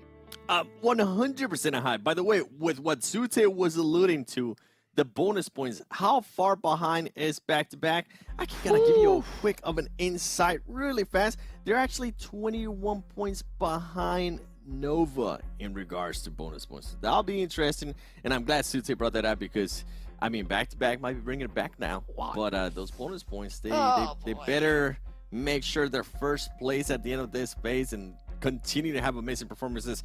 Pull up that match ranking, though. I do want to see how some of the other teams were able to do, because back-to-back was just, I mean, dominant. 14 eliminations, 29 points total. Ace of Spades, though. Big surprise here. And you know what I'm actually happy to see? APHELION Esports, 13 points. Not much in regards to the eliminations, but the second place is going to be really nice for them. And then, I mean, a couple of other surprises here has to be the HITLIST with 13 points. And then Dope Esports with 7 points. And Nova, I feel like, Glitter, this might have been possibly one of their worst days. It's got to be their 100% their worst day. I don't think we've ever seen them struggle this much before. I mean, we see some really good elims coming out of Korean barbecue lovers. We saw some good elims out of HQA as well. But this really just was back-to-back's game. On the second page, because of what we've got going on up here, though. Now, don't worry, Knights sat out, okay? They didn't play this match, so that's why we're not seeing them up here. But on the second page, we're still going to see some other yo-yoing, kind of. I mean, we've got Execute on here, WALLSTREETBETS Most Wanted, and these are all teams that at some point today we've seen up on the first page having a much better performance and then falling off yet again. And I feel like we are almost done with today, and we're starting to see a little bit of a separation with the top, I don't know, the top 10, who just squads that are always up there that are really starting to show what they're made of, and then some of the squads that have fallen off and just stayed there. Yeah, you know, speaking of separation, you know, having a 20-point difference in bonus points, that is a ridiculously massive difference, and it's gonna only get bigger because, like, yeah, the fact that back-to-back here is doing good is great. At the same time, you know, come during the overall bonus points, they're already so far behind that you know that Nova's going to make that gap even bigger. And as we take a look at the top damage here, Glitter, you know, I think this performance here is something that we need to see from back-to-back. I mean, that is some serious numbers. But we need to see numbers like this, I think, for the rest of the week. What do you think? This is, yeah, I 100% agree. I mean, this was clearly a really, really strong match damage-wise for everyone. This might be one of the better, most even top damage graphs that we've seen so far. I mean, almost the 2K damage mark for back-to-back, but very, very closely followed by actually HQA with their 7 elims at the 1,700 damage mark, matched by Ace of Spades. 100 damage behind them is Korean barbecue lovers. I mean, the fact that Nova's the lowest on here, 7, with almost 1,200 damage, this is insane. Yeah, please keep this up. I said this at the beginning of after match 1. I said it yesterday after we continue to see top damage just like this. Yes, I'm all for this. All right, I'm definitely all for this. And by the way, Nova, even though they ended up last in regards to this graphic, they did end up with 5 eliminations. So it might be just some little things that are just going wrong with Nova. And hopefully when we come back Friday, because that was the last match for Nova, hopefully Friday when we come back, we will see the Nova that we expect to see. And that PMGC will become a little bit, you know, a little bit closer. But with the performances that we've been talking about Nova, I would like to see how their past 5 performances have been. Yeah. Because it's been up and down, and that's it. I mean, this is perfect illustration of what we've been talking about. You can see how well they were performing before, like 14 points, 20 points, and just an absolute drop-off from this team. 3 points, 1 point, 7 point, and I don't know. I'm really trying to figure out what's happening with this team. Maybe they're trying different stuff. That's the only thing I keep coming back to. I talked about it after the Sandhawk match when I saw them playing a bit more aggressive than what we're used to seeing them, not having Koi behind. We have seen what they're able to do, though, when they do play aggressive and everybody's popping off. So I might have to agree with what the casters were saying. It could be just an off day for Nova. Hopefully Friday, as I said earlier, when we come back, we see the Nova that we expect to see, and then that PMGC leaderboard is going to be spicy because right now, Knights, I mean, they're creating a bit of a gap. It's going to be quite a big gap. I mean, especially considering, that the fact that they were already leading prior to today and how they've been performing today. As a matter of fact, since we're playing 3, Miramar maps today, I think we might as well take a look here at the performance to see how everybody has been performing here, Glitter.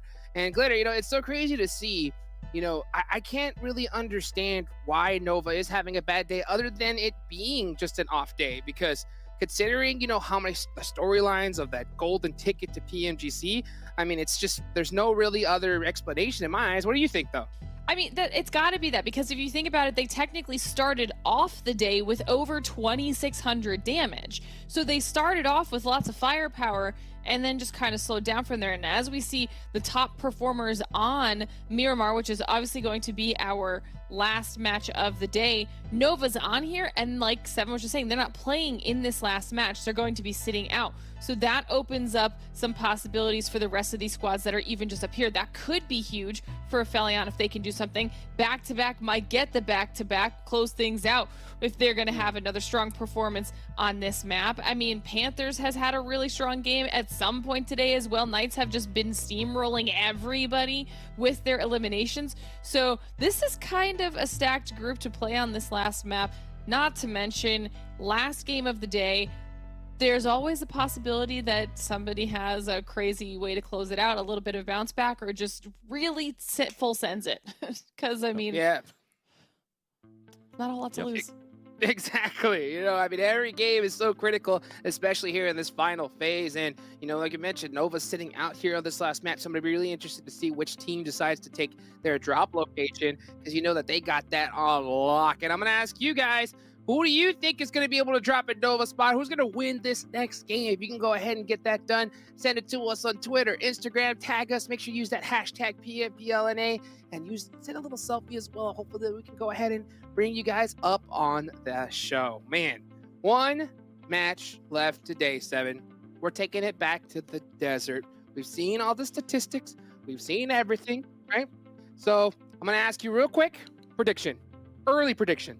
For the storyline, back to back. Come on, baby. Glitter?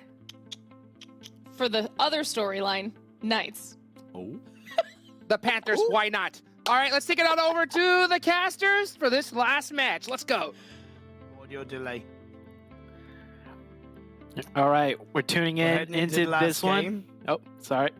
Go ahead. No. I apologize. I have a little bit of an audio delay. I will fix it once we get into game. So apologies for any awkward silences. But yeah, Zute, we're heading into the final game on Miramar.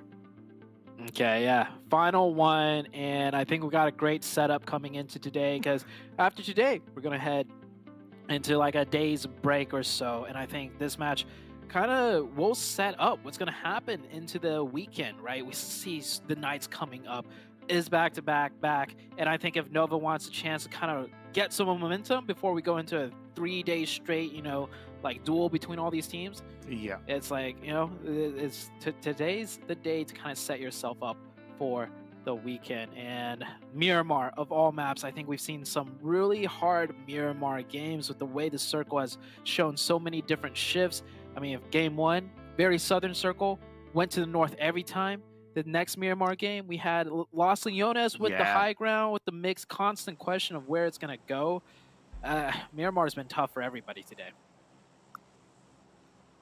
It really has. And to end on a Miramar is certainly going to be a big test. But I suppose for me, that's why I've always regarded Miramar as the sign of a really good team. As in, if you're able to conquer Miramar, if you're able to understand the ebbs and flows of the path lines, of the divots, of the ground, of the high ground, of the low ground, to me, you are one of the strongest teams in the world, even though it's not played as often as Erangel. I definitely would have to agree with that one.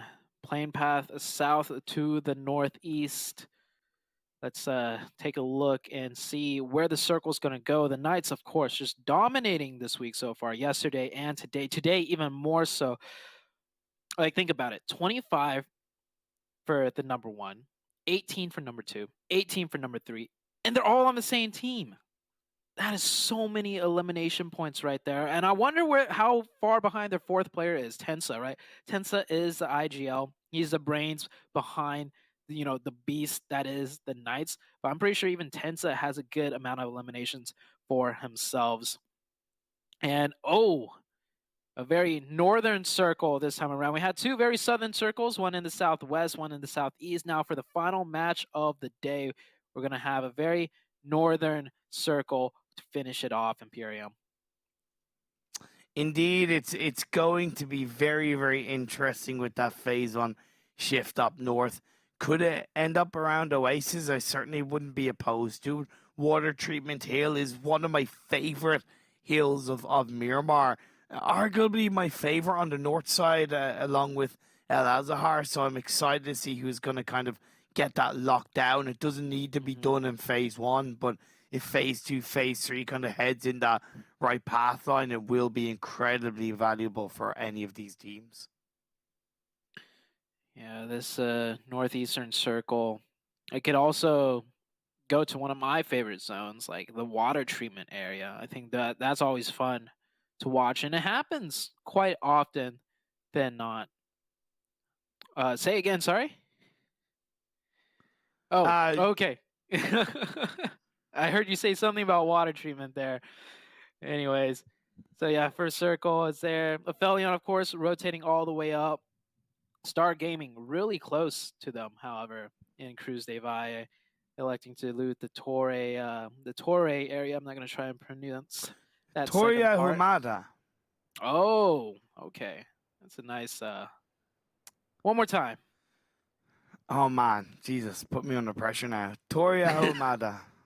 Okay. All right. Sounds good. Knights, the team of the day, team of the week, definitely so far. And it's just, Jesus. I think it's like, we've seen them in their prime before, but I think this is the best we've ever seen them at. Like today's performance. Really? Alone. I'm gonna kind of hard disagree. They've had even crazier days before? I just think they've played better in games in the previous PMPL. Probably their best day of the PMPL fall split. That's certainly a good argument, but when you're counting both splits, I think it's a little bit kind of what is it? Just the memory effect of just what has happened today that could be more easily able to say. Point is, I think they've had better days across the PMPLs. And that's a compliment, by the way. That's genuinely a compliment. Definitely. Of course. Yeah, you're saying they've done even better than they have today, and today has been absolutely insane. I will counter that, though, with another thing. As soon as we finish this 1v1, Godfan and 19E here, and this is not going to be a fair 1v1 as 19E. This is a team game. You're going to utilize some teammates. And hold on. Godfan's here all by himself. His teammates are looting somewhere else. Not sure how he got so far separated. Hey, maybe he might pull off a miracle 1v2 here. Nope. Not even close. And yeah, there's that thing that I talked about the other day when you get knocked and you just don't even move around because he's just like, yeah, there's nothing I could do there. Anyways, my counterpoint with the Knights. So you say they played better before. I would argue today, however, is the most complete they've ever seen as a team. And the reason why is because I think before it was mostly always kind of Coops and maybe we throw in another name. Today, we've seen Spec, we've seen Xenox, and I mean, Coops is always there. And I think with the way they've kind of, demonstrated some of their strategies and whatnot, I think, even Tensa has been evolving the team quite considerably from like kind of behind the scenes with the way they set up and play certain positions. So maybe they've had better days like points wise before, but I think today is the strongest they've seen as a team synergistically.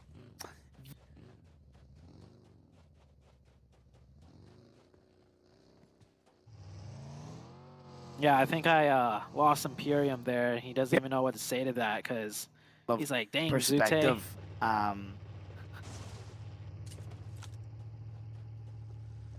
Yeah, what can I say?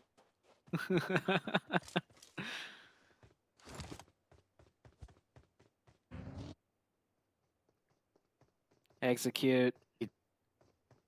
Could be having a better day, I'd say.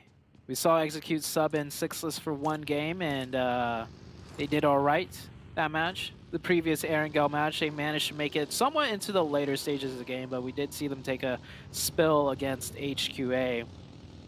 They have a long ways to rotate as well. They do have back-to-back right in front of them, coming in from Monte Nuevo, coming in from the southwest side. And everyone else just continuing to rotate in. Knights, of course, got the center of the map, that straight shot rotation, which is why Picado is so strong in Miramar, not just for the central, location spot, but because literally there's roadways connecting Picado to every section of the map, no matter where the first circle comes up from. Exactly. The hit list going for an early rotation is quite valuable. Back-to-back are behind them. It's something that they're going to want to consider. HQA are on that really valuable hill to the south of water treatment, and that's on the other side of the road. It gives them kind of clear information on a team that might want to go towards that water treatment hill later down the line. It also covers their back around the Hacienda San Martin region. Although they're in vehicles, so it seems like they're actually moving to the northern side of the road on that water treatment hill. A little bit more in the low ground for now, but still good rotation from HQA. Definitely so. Wall Street Bets here in Hacienda del Patron. Can't tell if they're gonna, it does look like they're gonna secure this location to hold it now for the first circle. It is pretty central. Doesn't really give them too much control all around them though. Rotations, teams will rotate right on by and, get ahead of them or get behind them as the Knights just picking up points whenever they can. A very kill-hungry day for the Knights, just picking up eliminations everywhere. They're like set up center zone, very split, but they're just like moving around this whole area, just, like it's free reign, free territory, not the least bit worried about getting knocked themselves. It's like, I don't know if you have these Snickers ads in America, but there's some Snickers ads in the UK and Ireland where it's kind of like you're not yourself when you're hungry. Oh yeah, eat a Snickers. Yeah, it's kind of like it's like you're not yourself when you're elimination hungry. So get some eliminations, Knights, and that's been the case today. So maybe they've eaten their Snickers and now they're elimination hungry and they're making all the teams pay around them. And even better for them, Face who centers up pretty much right on top of them. Yeah, another good circle for the Knights. Of course, this is early game. Anything can change. And I will say, it does seem like the Knights have been getting a lot of circles today. But to be fair, they're just capitalizing so hard off of the circles that it seems like they're getting lucky today. I've seen so many other teams get the second circle zone, the third circle zone, and then they just something else happens and they're just not winning the match the way the Knights have been closing out games today, or at least picking up the insane amount of eliminations. So yeah, as TC picks up 1 onto Most Wanted. 7 worlds put into group chat, free Snickers ad, and just have to confirm hashtag not sponsored, by the way. just in case. But this game continues on. The Chosen, doing a good job in this game so far. Most Wanted, we've talked about them, and there's definitely a lot of weaknesses in their gameplay right now. And the likes of Chosen picking up the perfect moments to take advantage of. The Angry Amateurs have that Monte Nuevo high ground that, the desk were kind of talking who was going to kind of take Nova's spot.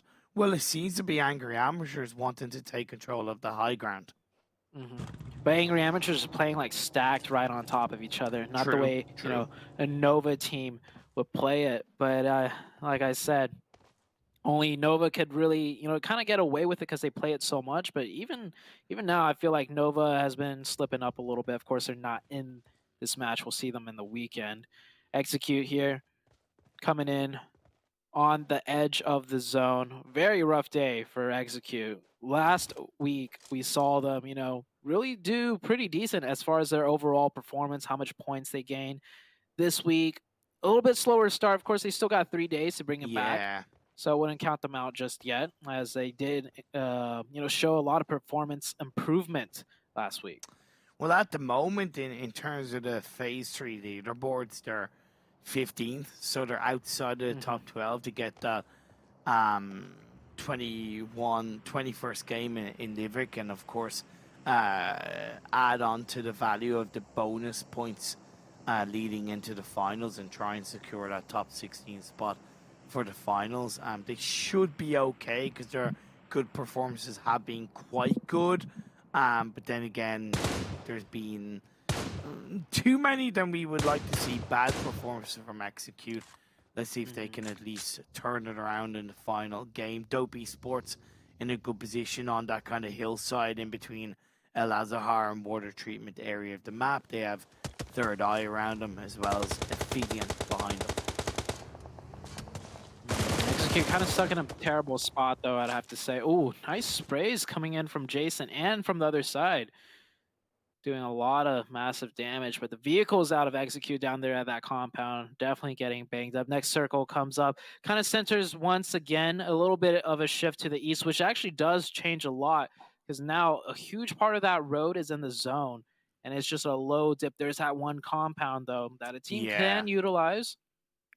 Interesting to see how the Knights play this one out. If they're going to move in a little bit further or just secure this as their foothold for the rest of the game and then make use of however the circle shifts from there on out. And we know that there's a massive ridge side either side of that road coming up onto the hills, right? However, kind of taking control of the ridge side, you don't want to do it too early because that means there's going to be too many teams looking in your area, arguably not even in this phase, right? If the next circle centers up once again, then it might be a bit of a good position to move on to. APHELION getting a knock onto one of the THIRDEYE players. It's very good. THIRDEYE had a bit of a bigger spread than maybe they're able to handle, and back to back, they went onto the warehouse building down the Graveyard Hill. They've been able to move across, and they got a knock onto one of the chosen players. A lot of teams really spread out still. One thing I'm seeing, and maybe we'll get to see in a little bit, is the Knights continuing to play kind of like a 1-1-1 split this late into the game. Very different from what I've seen. As THIRDEYE getting banged and roughed up by APHELION. APHELION's going to go aggressive now. APHELION today showing signs of life, showing sparks of what they had in week number 1. Week 2, they were nowhere, but today, they're bringing the fight to a lot of these teams and taking names, taking points. And taking down THIRDEYE. You said it yourself, and I definitely am in agreement with you. Switching on over to WALLSTREETBETS, pushing in on towards HQA's compound. This is on the western side of the circle, away from Hacienda del Patron. Skipper inside the barnyard. You Faker holding a little bit of cover on the high ground, and Crystal Pig inside that long building. WALLSTREETBETS do have a body advantage, it seems, against HQA, as only 3 players stand for the HQA side. Don't know if WALLSTREETBETS are aware of that. Maybe they got the first, because I forget, maybe they got the first knock-in elimination to open this engagement up. But they'll still want to thread with a bit of caution because there's a lot of open terrain. Very likely WALLSTREETBETS does have 1 elimination, and you see how aggressively they're playing. Yeah. It also is due to the fact that if they want to rotate out of this position, they have to go past HQA, so they recognize this, and they're going to try and keep taking the fight, utilizing smokes to do it methodically, however. And look at that split that Knights continue to have in that zone. Playing very confident, back-to-back, taking the fight with 19E. 19E not getting the better of that. Good trade, so good setup out of 19 Esports. The angle's coming in, and I believe it's a 1v1 With the third party coming in, though, Telly perfect. Execute wants to take advantage of this, and he does pick up 1 free point. And oh, that car almost took down Mason right there. Mason, God damn it, you got no first aid. You've only got a couple of bandages on board, and that is going to be with the Telly nade. That is going to be 19E eliminated. Back-to-back are still in this game as a duo, by the way. The distraction, the third party from Execute allowed the revive to be pulled off, and it's Solo and Telly on his own. It's a 2v2 clean outside of the circle, running out of time as Phase 4 Blue Zone is going to start closing in a matter of seconds. A couple of vehicles that can be utilized by either side using a third-person perspective. Killswitch is able to get the drop onto one of the players that is Solo eliminated. Telly on his own, one of the most experienced PUBG Mobile North American players. Can he use that experience to get the better of them? He nearly gets a knock on the Polo. It will probably see Polo go down to the blue, but at the end of the day, Execute are eliminated. Back to back right now, showing strong resilience. Maybe not the best performance as far as how many points they might get this match, but really showing signs of life. I think if this was back to back last week, they would have faltered and definitely been the team to be eliminated, except this time they took out 19E and Execute and Killswitch. Hey, he still might be able to pick up some placement points here. Depends on how he navigates this one. Meanwhile, everyone else has pretty much kind of set in the zone. Still a few players from teams that kind of need to move in, and maybe a fight between Ace and Most Wanted, as we're actually watching Angry Amateurs come over the top looking to third party. Yeah, Angry Amateurs, they've rotated pretty smoothly, pretty cleanly, pretty fluidly on this southern side of the map, going from that Mina General's high ground. They weren't afraid to move as a unit, and we're certainly starting to see a couple of improvements little by little trickling down. The Most Wanted, an exposed team. They're in a bundle. All it's going to take is a couple of nades in the right direction, and there you go. QWERTY confirmed on up off the back of another revive, though they are still potentially up as a 3-person team. And Ace is still continuing to lay into them. I think Ace of Spades got an elimination point right there. Angry Amateurs with 4, looking hungry, wanting a little bit. Ace of Spades actually taking shots at Angry Amateurs now, and Most Wanted just leave me alone. That's what they're trying to do right now, as a nice shot from Nemesis connects 1 bullet onto DIY. Knights have been very quiet in this game so far. They're still up as a full squad. They're on 2 eliminations so far. They have a compound inside the circle down on the south side, so they can sit and wait it out, right? But it is, for a team that are known to be more aggressive, they have been fairly quiet in this game. But Ace of Spades, they lost Mambe earlier on, but that's still a great spread as a circle. My God, could Knights have that's a circle any bless. more luck? Yeah, that's a full-on circle bless. That's a hard circle bless. I would say on Sandhawk, they also got circle bless too, but it's a hard defense on Sandhawk, but they played it so beautifully. Here, this is going to be an easier game for them, I would have to say. As WALLSTREETBETS, I love the fact that the circle shifted in a way where they could move into zone, but they're going to clear out their flanks with a nice smoke to block the vision and the grenades to rain in to take them out. Whoa. Beautifully done by WALLSTREETBETS. Very good decision making there. Skipper pushing forward, going into FPP mode, but he gets knocked. Can't allow himself to get confirmed. Come on, WALLSTREETBETS! Will you play as a team? Why do you make these mistakes? That was so frustrating. I know they get the squad right, but there's no need to lose a player. Man, no need. Oh, feel sad, man. Feel sad. I think that was off just a really nice spray from them and just poor aim.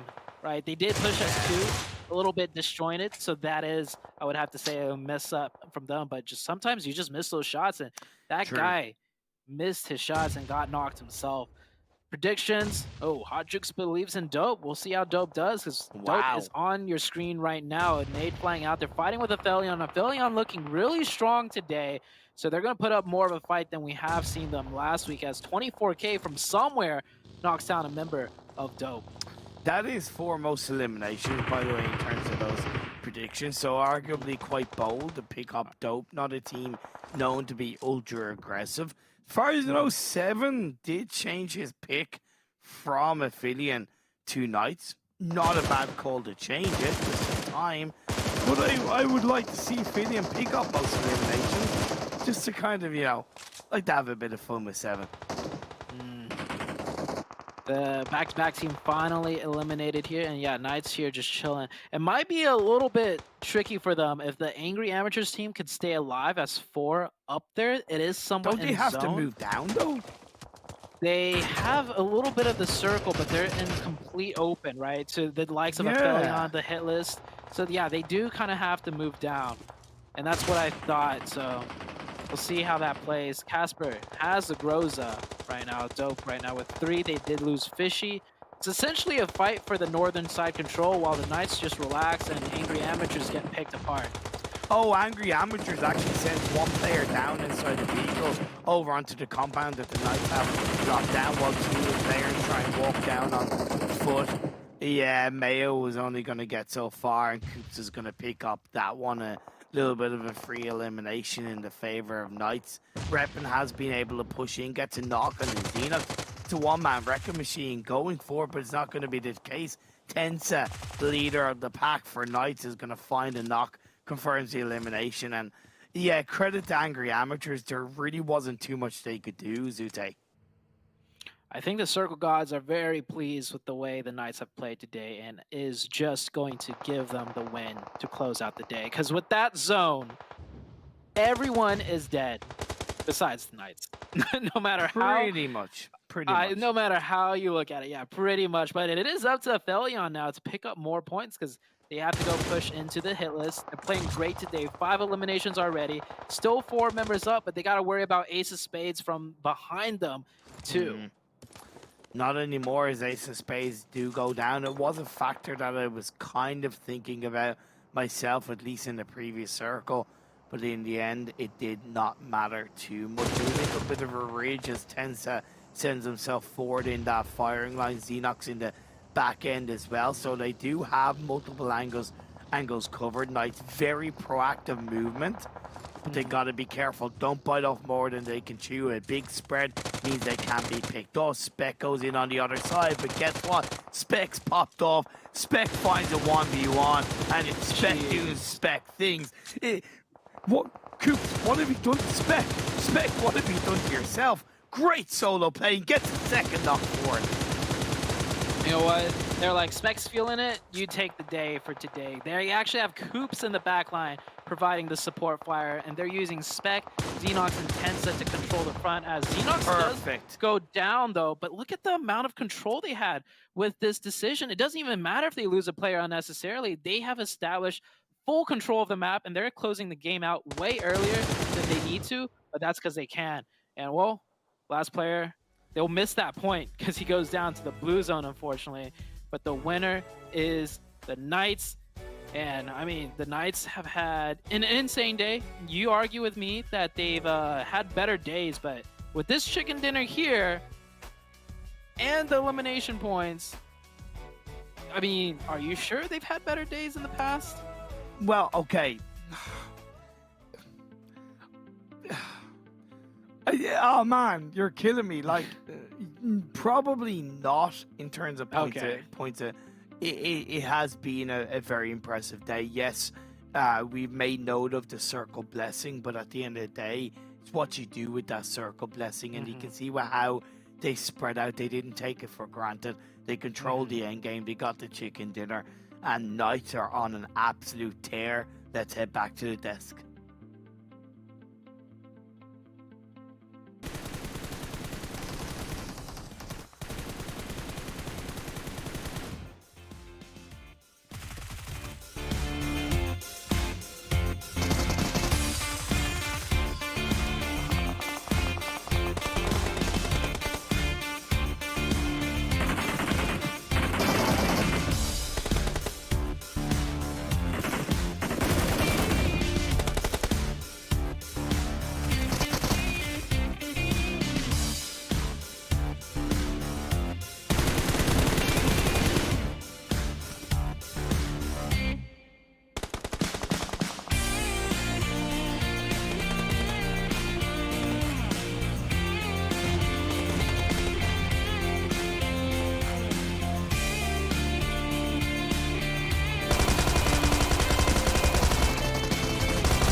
Okay, I want it on the record before we even start talking. I want this on the record that 7 before nobody saw this on the stream, but we had to put our predictions in. 7 did not start with Knights. He put APHELION on there first, and then he switched it. I should have been the only one that won that one. That should have been me. Hold up a minute. Let me wind it up a little bit, okay? If I remember right, you changed your picks like twice today, okay? That was yesterday. I don't want to hear it. That was Hey, why are you bringing up old stuff? Why are you bringing up old stuff? Okay, all right. You know what? Always living in the past, 7. Always leave it in the past. Classic 7. All right, let's go ahead and take a look here at the match ranking, Glitter, with a beautiful pick of Knights that you did by yourself, and 7 had to jump onto that bandwagon. Wow, 26 points. That's pretty good. They closed out the day in style. Not only did I say before the game that it was going to be the Knights, and 7 said back-to-back, mind you. Okay, who, to be fair, are also up here. All right, they did get 6 elims right under WALLSTREETBETS, 7 elims, but APHELION Esports coming in with the 17 points. They had 7 elims. I mean, very strong way for them to close out the day as well. And then a couple little pop-off moments here and there from Dope Esports, Ace of Spades. Everybody kind of keeping it relatively even here in this last match, with the exception of the Knights, who have just been completely unstoppable, whether that's with their eliminations or their placement points. And then the second page, we're going to see a few more squads on here, but at this point, these points don't help them at all, 7. Yeah, honestly, like they don't help them one single bit. Most wanted 5 points. Congratulations, but you need to do like 4 times that if you want to be able to start being in contention here. Same with Angry Amateurs. The Panthers, to be honest, are still on this weird roller coaster of just performances. They do either really good or they just absolutely stinking right now. For this one, it feels like they ended up on that side. THIRDEYE there with 0 points. It's going to be interesting, actually, because THIRDEYE and Dope Esports, they are one of those teams that are going to be fighting for that top 16 place to see who goes to the finals. Something to keep a close eye on. But I mean, Knights, you mentioned it. That's the reason why Knights were my team to get the most eliminations, because they were just absolutely stunning. Yeah. Are you kidding me? Did you see that rotation from Tensa? Yeah. At one point, they even tried to handicap themselves. They knocked their own teammate to try to handicap themselves because they were like, we're about to win this. Yeah, okay. The only rotation I saw was that rotation you did on picking teams, bro, at the middle of the fight. Once you saw the circle go on to them, okay. You know what? Enough of that. Let's talk about Monster Energy, our official energy drink partner. Unleashing the beast early. That is how you get it done. Man, okay. Let's take a look here at the overall leaderboards and see where we all stand up after today's Game 7. Ooh, okay, Knights. I mean, we kind of predicted this. Wow, look at this, though. Back-to-back does end up pushing to that second place, 122 points, about 36-point difference. We still have 3 days left. I can see it, okay? I can see somehow back-to-back finishing first for this phase. I'm really intrigued to see what's going to happen there. And then we go to the Panthers, 92 points. I was talking about their up and downs. Guess what? They're still able to maintain their 3rd place there. And then APHELION Esports has made a huge jump up. This is what we've been hoping out of this team that had such an amazing performance in phase 1. They're finally starting to bring it back. Maybe they're starting to get their confidence back. Maybe their mojo, whatever it might be. 89 points. It's a huge gap to 1st place. But hey, at least you're currently in 4th place. And you are looking to get those extra bonus points. And then even though, Glitter, they did have one of their worst days, Nova at least is going to go on a 1-day break, being in the top 6. Mm-hmm. Not too shabby. I mean, for Nova, it's not what they wanted, but it at least gives them a platform, right? Something that they can use to propel themselves forward in the last 3 days of this phase, because that... The fact that top 6 is a very poor performance for Nova says a lot about how well they've done previously. So we'll have to see what they do, like you said, with that day off in between, what they adjust, what they change, if anything. And I still have all the faith in the world that with those 3 days worth of games, they still have 12 matches left. They'll be able to put in some serious work and get some points on the board. But now we're going to be talking about them alongside back-to-back chasing down Knights with this insane performance. And then as we round out that top 8 and go down to the next group of the overall ranking that will also be looking there, like you were saying, because top 16 is what makes it into finals. Now, this is just for this phase, but this overall will roll into the overall, which will determine the top 16. You know, Jukes? So many overalls, it's ridiculous.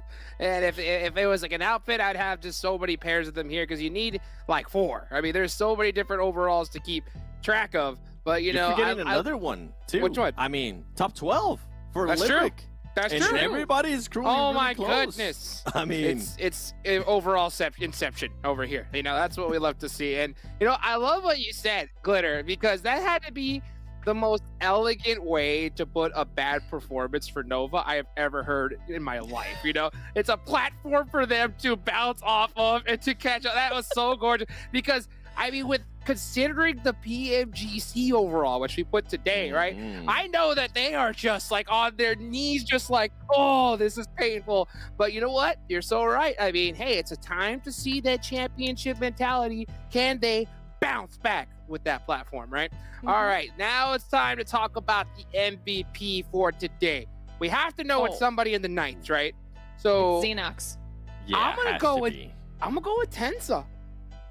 I'm gonna go with But Tensa. Xenox had, I did the player stats for him where he had almost 1,200 damage to himself. 9 elims. Yeah, like It's probably 7 elims gonna in be- one match. It's probably 9. gonna be Xenox, but I'll tell you sorry. what, I saw my man Tensa putting up some big numbers as well. So Okay. I don't know. Let's see. It could be 24K as well, but I think it's gotta be Xenox. Ooh. It's gotta be 24K from had the some Knights. great plays today. That's Come true. on He now. did that. Yeah, Come oh, on now. he had that 1v4. That was frying. against Xenox. Yeah. Oh, there we 17 go. eliminations. Woo! He was not playing today. Oh, did you hear that? I just heard that. I just heard that. Yeah. Ladies and gentlemen, we were 24K. just told 24K ended up with 13 eliminations, and I think in second place for today's MVP. Yeah, that man had some good performance, but Xenox, I mean, he was just on a completely different level today, Glitter. Those numbers are incredible, especially when you take into consideration the fact that, like I was saying, when we talked about him that one game, he had just under 1,200 damage and 9 elims in one match, and then look where he ended up. So that match alone actually accounted for a lot of the work that he put in on that day. But I mean, 2,300 damage to one player. We get hyped when a whole squad does it in a game. For Yeah. real. Well, you know what? I now pick Xenox. See what I just did? I'm proud of you. See what I just did? You pulled a Right there? 7. Like that? That's how we do it right there. That's how you get it done, ladies and gentlemen. All right. Well, now it's time for you guys to predict in the chat who got the most teams right today. Remember, 7 is disqualified, so you cannot pick him. So who is it going to be? Is it going to be me or Glitter? 7-1. It's Huh? 7. Yeah, make sure you use that hashtag PMPLNA and tag us at Hot Jukes, at 7WG, at Glitter Explosion. Huh? Take a screenshot real quick. Oh my gosh. It was a tie. Let's go. It was a tie. That's a tie. Dang it. Do you realize Get what you outta did, here. 7? If you would have had your original one, we would have had a 3-way tie. You ruined it. Hacks. Bro. He's hacking. Yeah. I don't want to hear Dope Esports, okay? Oh, look, I tried to pick someone different because I wanted to win. But you know Get what? out of here. I believed. I hope you guys are believing out there. But hey, you know what? There's still so much going on, so much to go left to be played here in this final phase. I hope you guys are hyped up. I hope you guys enjoyed the show. And if you did, again, remember, please, tag us on social media, get the conversation going so the big bosses see it and everyone is happy. Thank you guys so much. I am, again, Hot Jukes here with 7WG and Glitter Explosion. Do not forget that tomorrow is the Resort Rumble event, 11 a.m. Pacific and 2 p.m. Eastern Time. Don't forget. We'll see you guys later.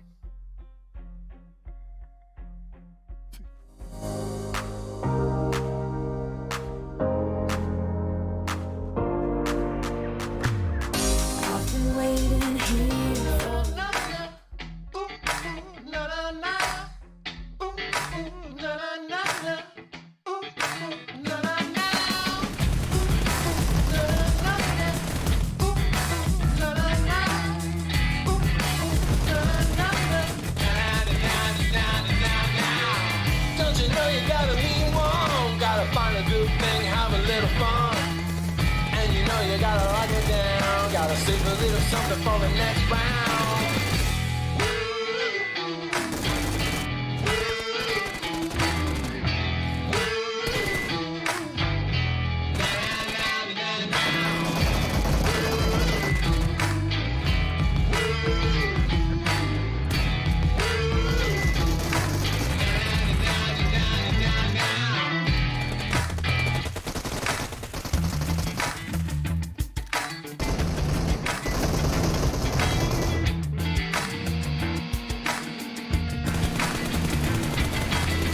Don't you know you gotta be warm? Gotta find a good thing, have a little fun. And you know you gotta lock it down. Gotta save a little something for the next round. Gonna give you just a little more.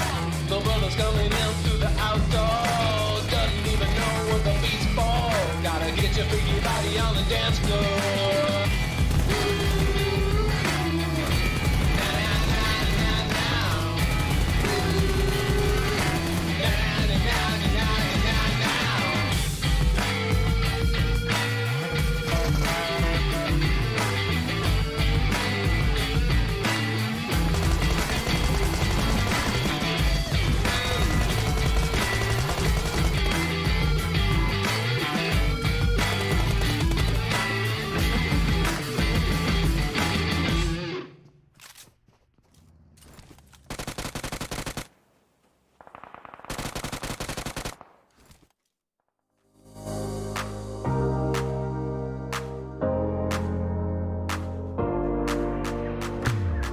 I've been waiting here for a little while. Keep me on my toes, 'cause that's just his style. Baby, can you make your move? 'Cause we don't have forever. Baby, I could take your pain and turn it into pleasure. As time goes by, my love grows stronger. Can you feel it the same way I do? As time goes by, I can't wait any longer. Just say that you'll be with me too. As time goes by, my love grows stronger. Can you feel it the same way I do? As time goes by, I can't wait any longer. Just say that you'll be with me too. Just say that you'll be, say that you'll be. I'd be there for you whenever you need me. Whenever you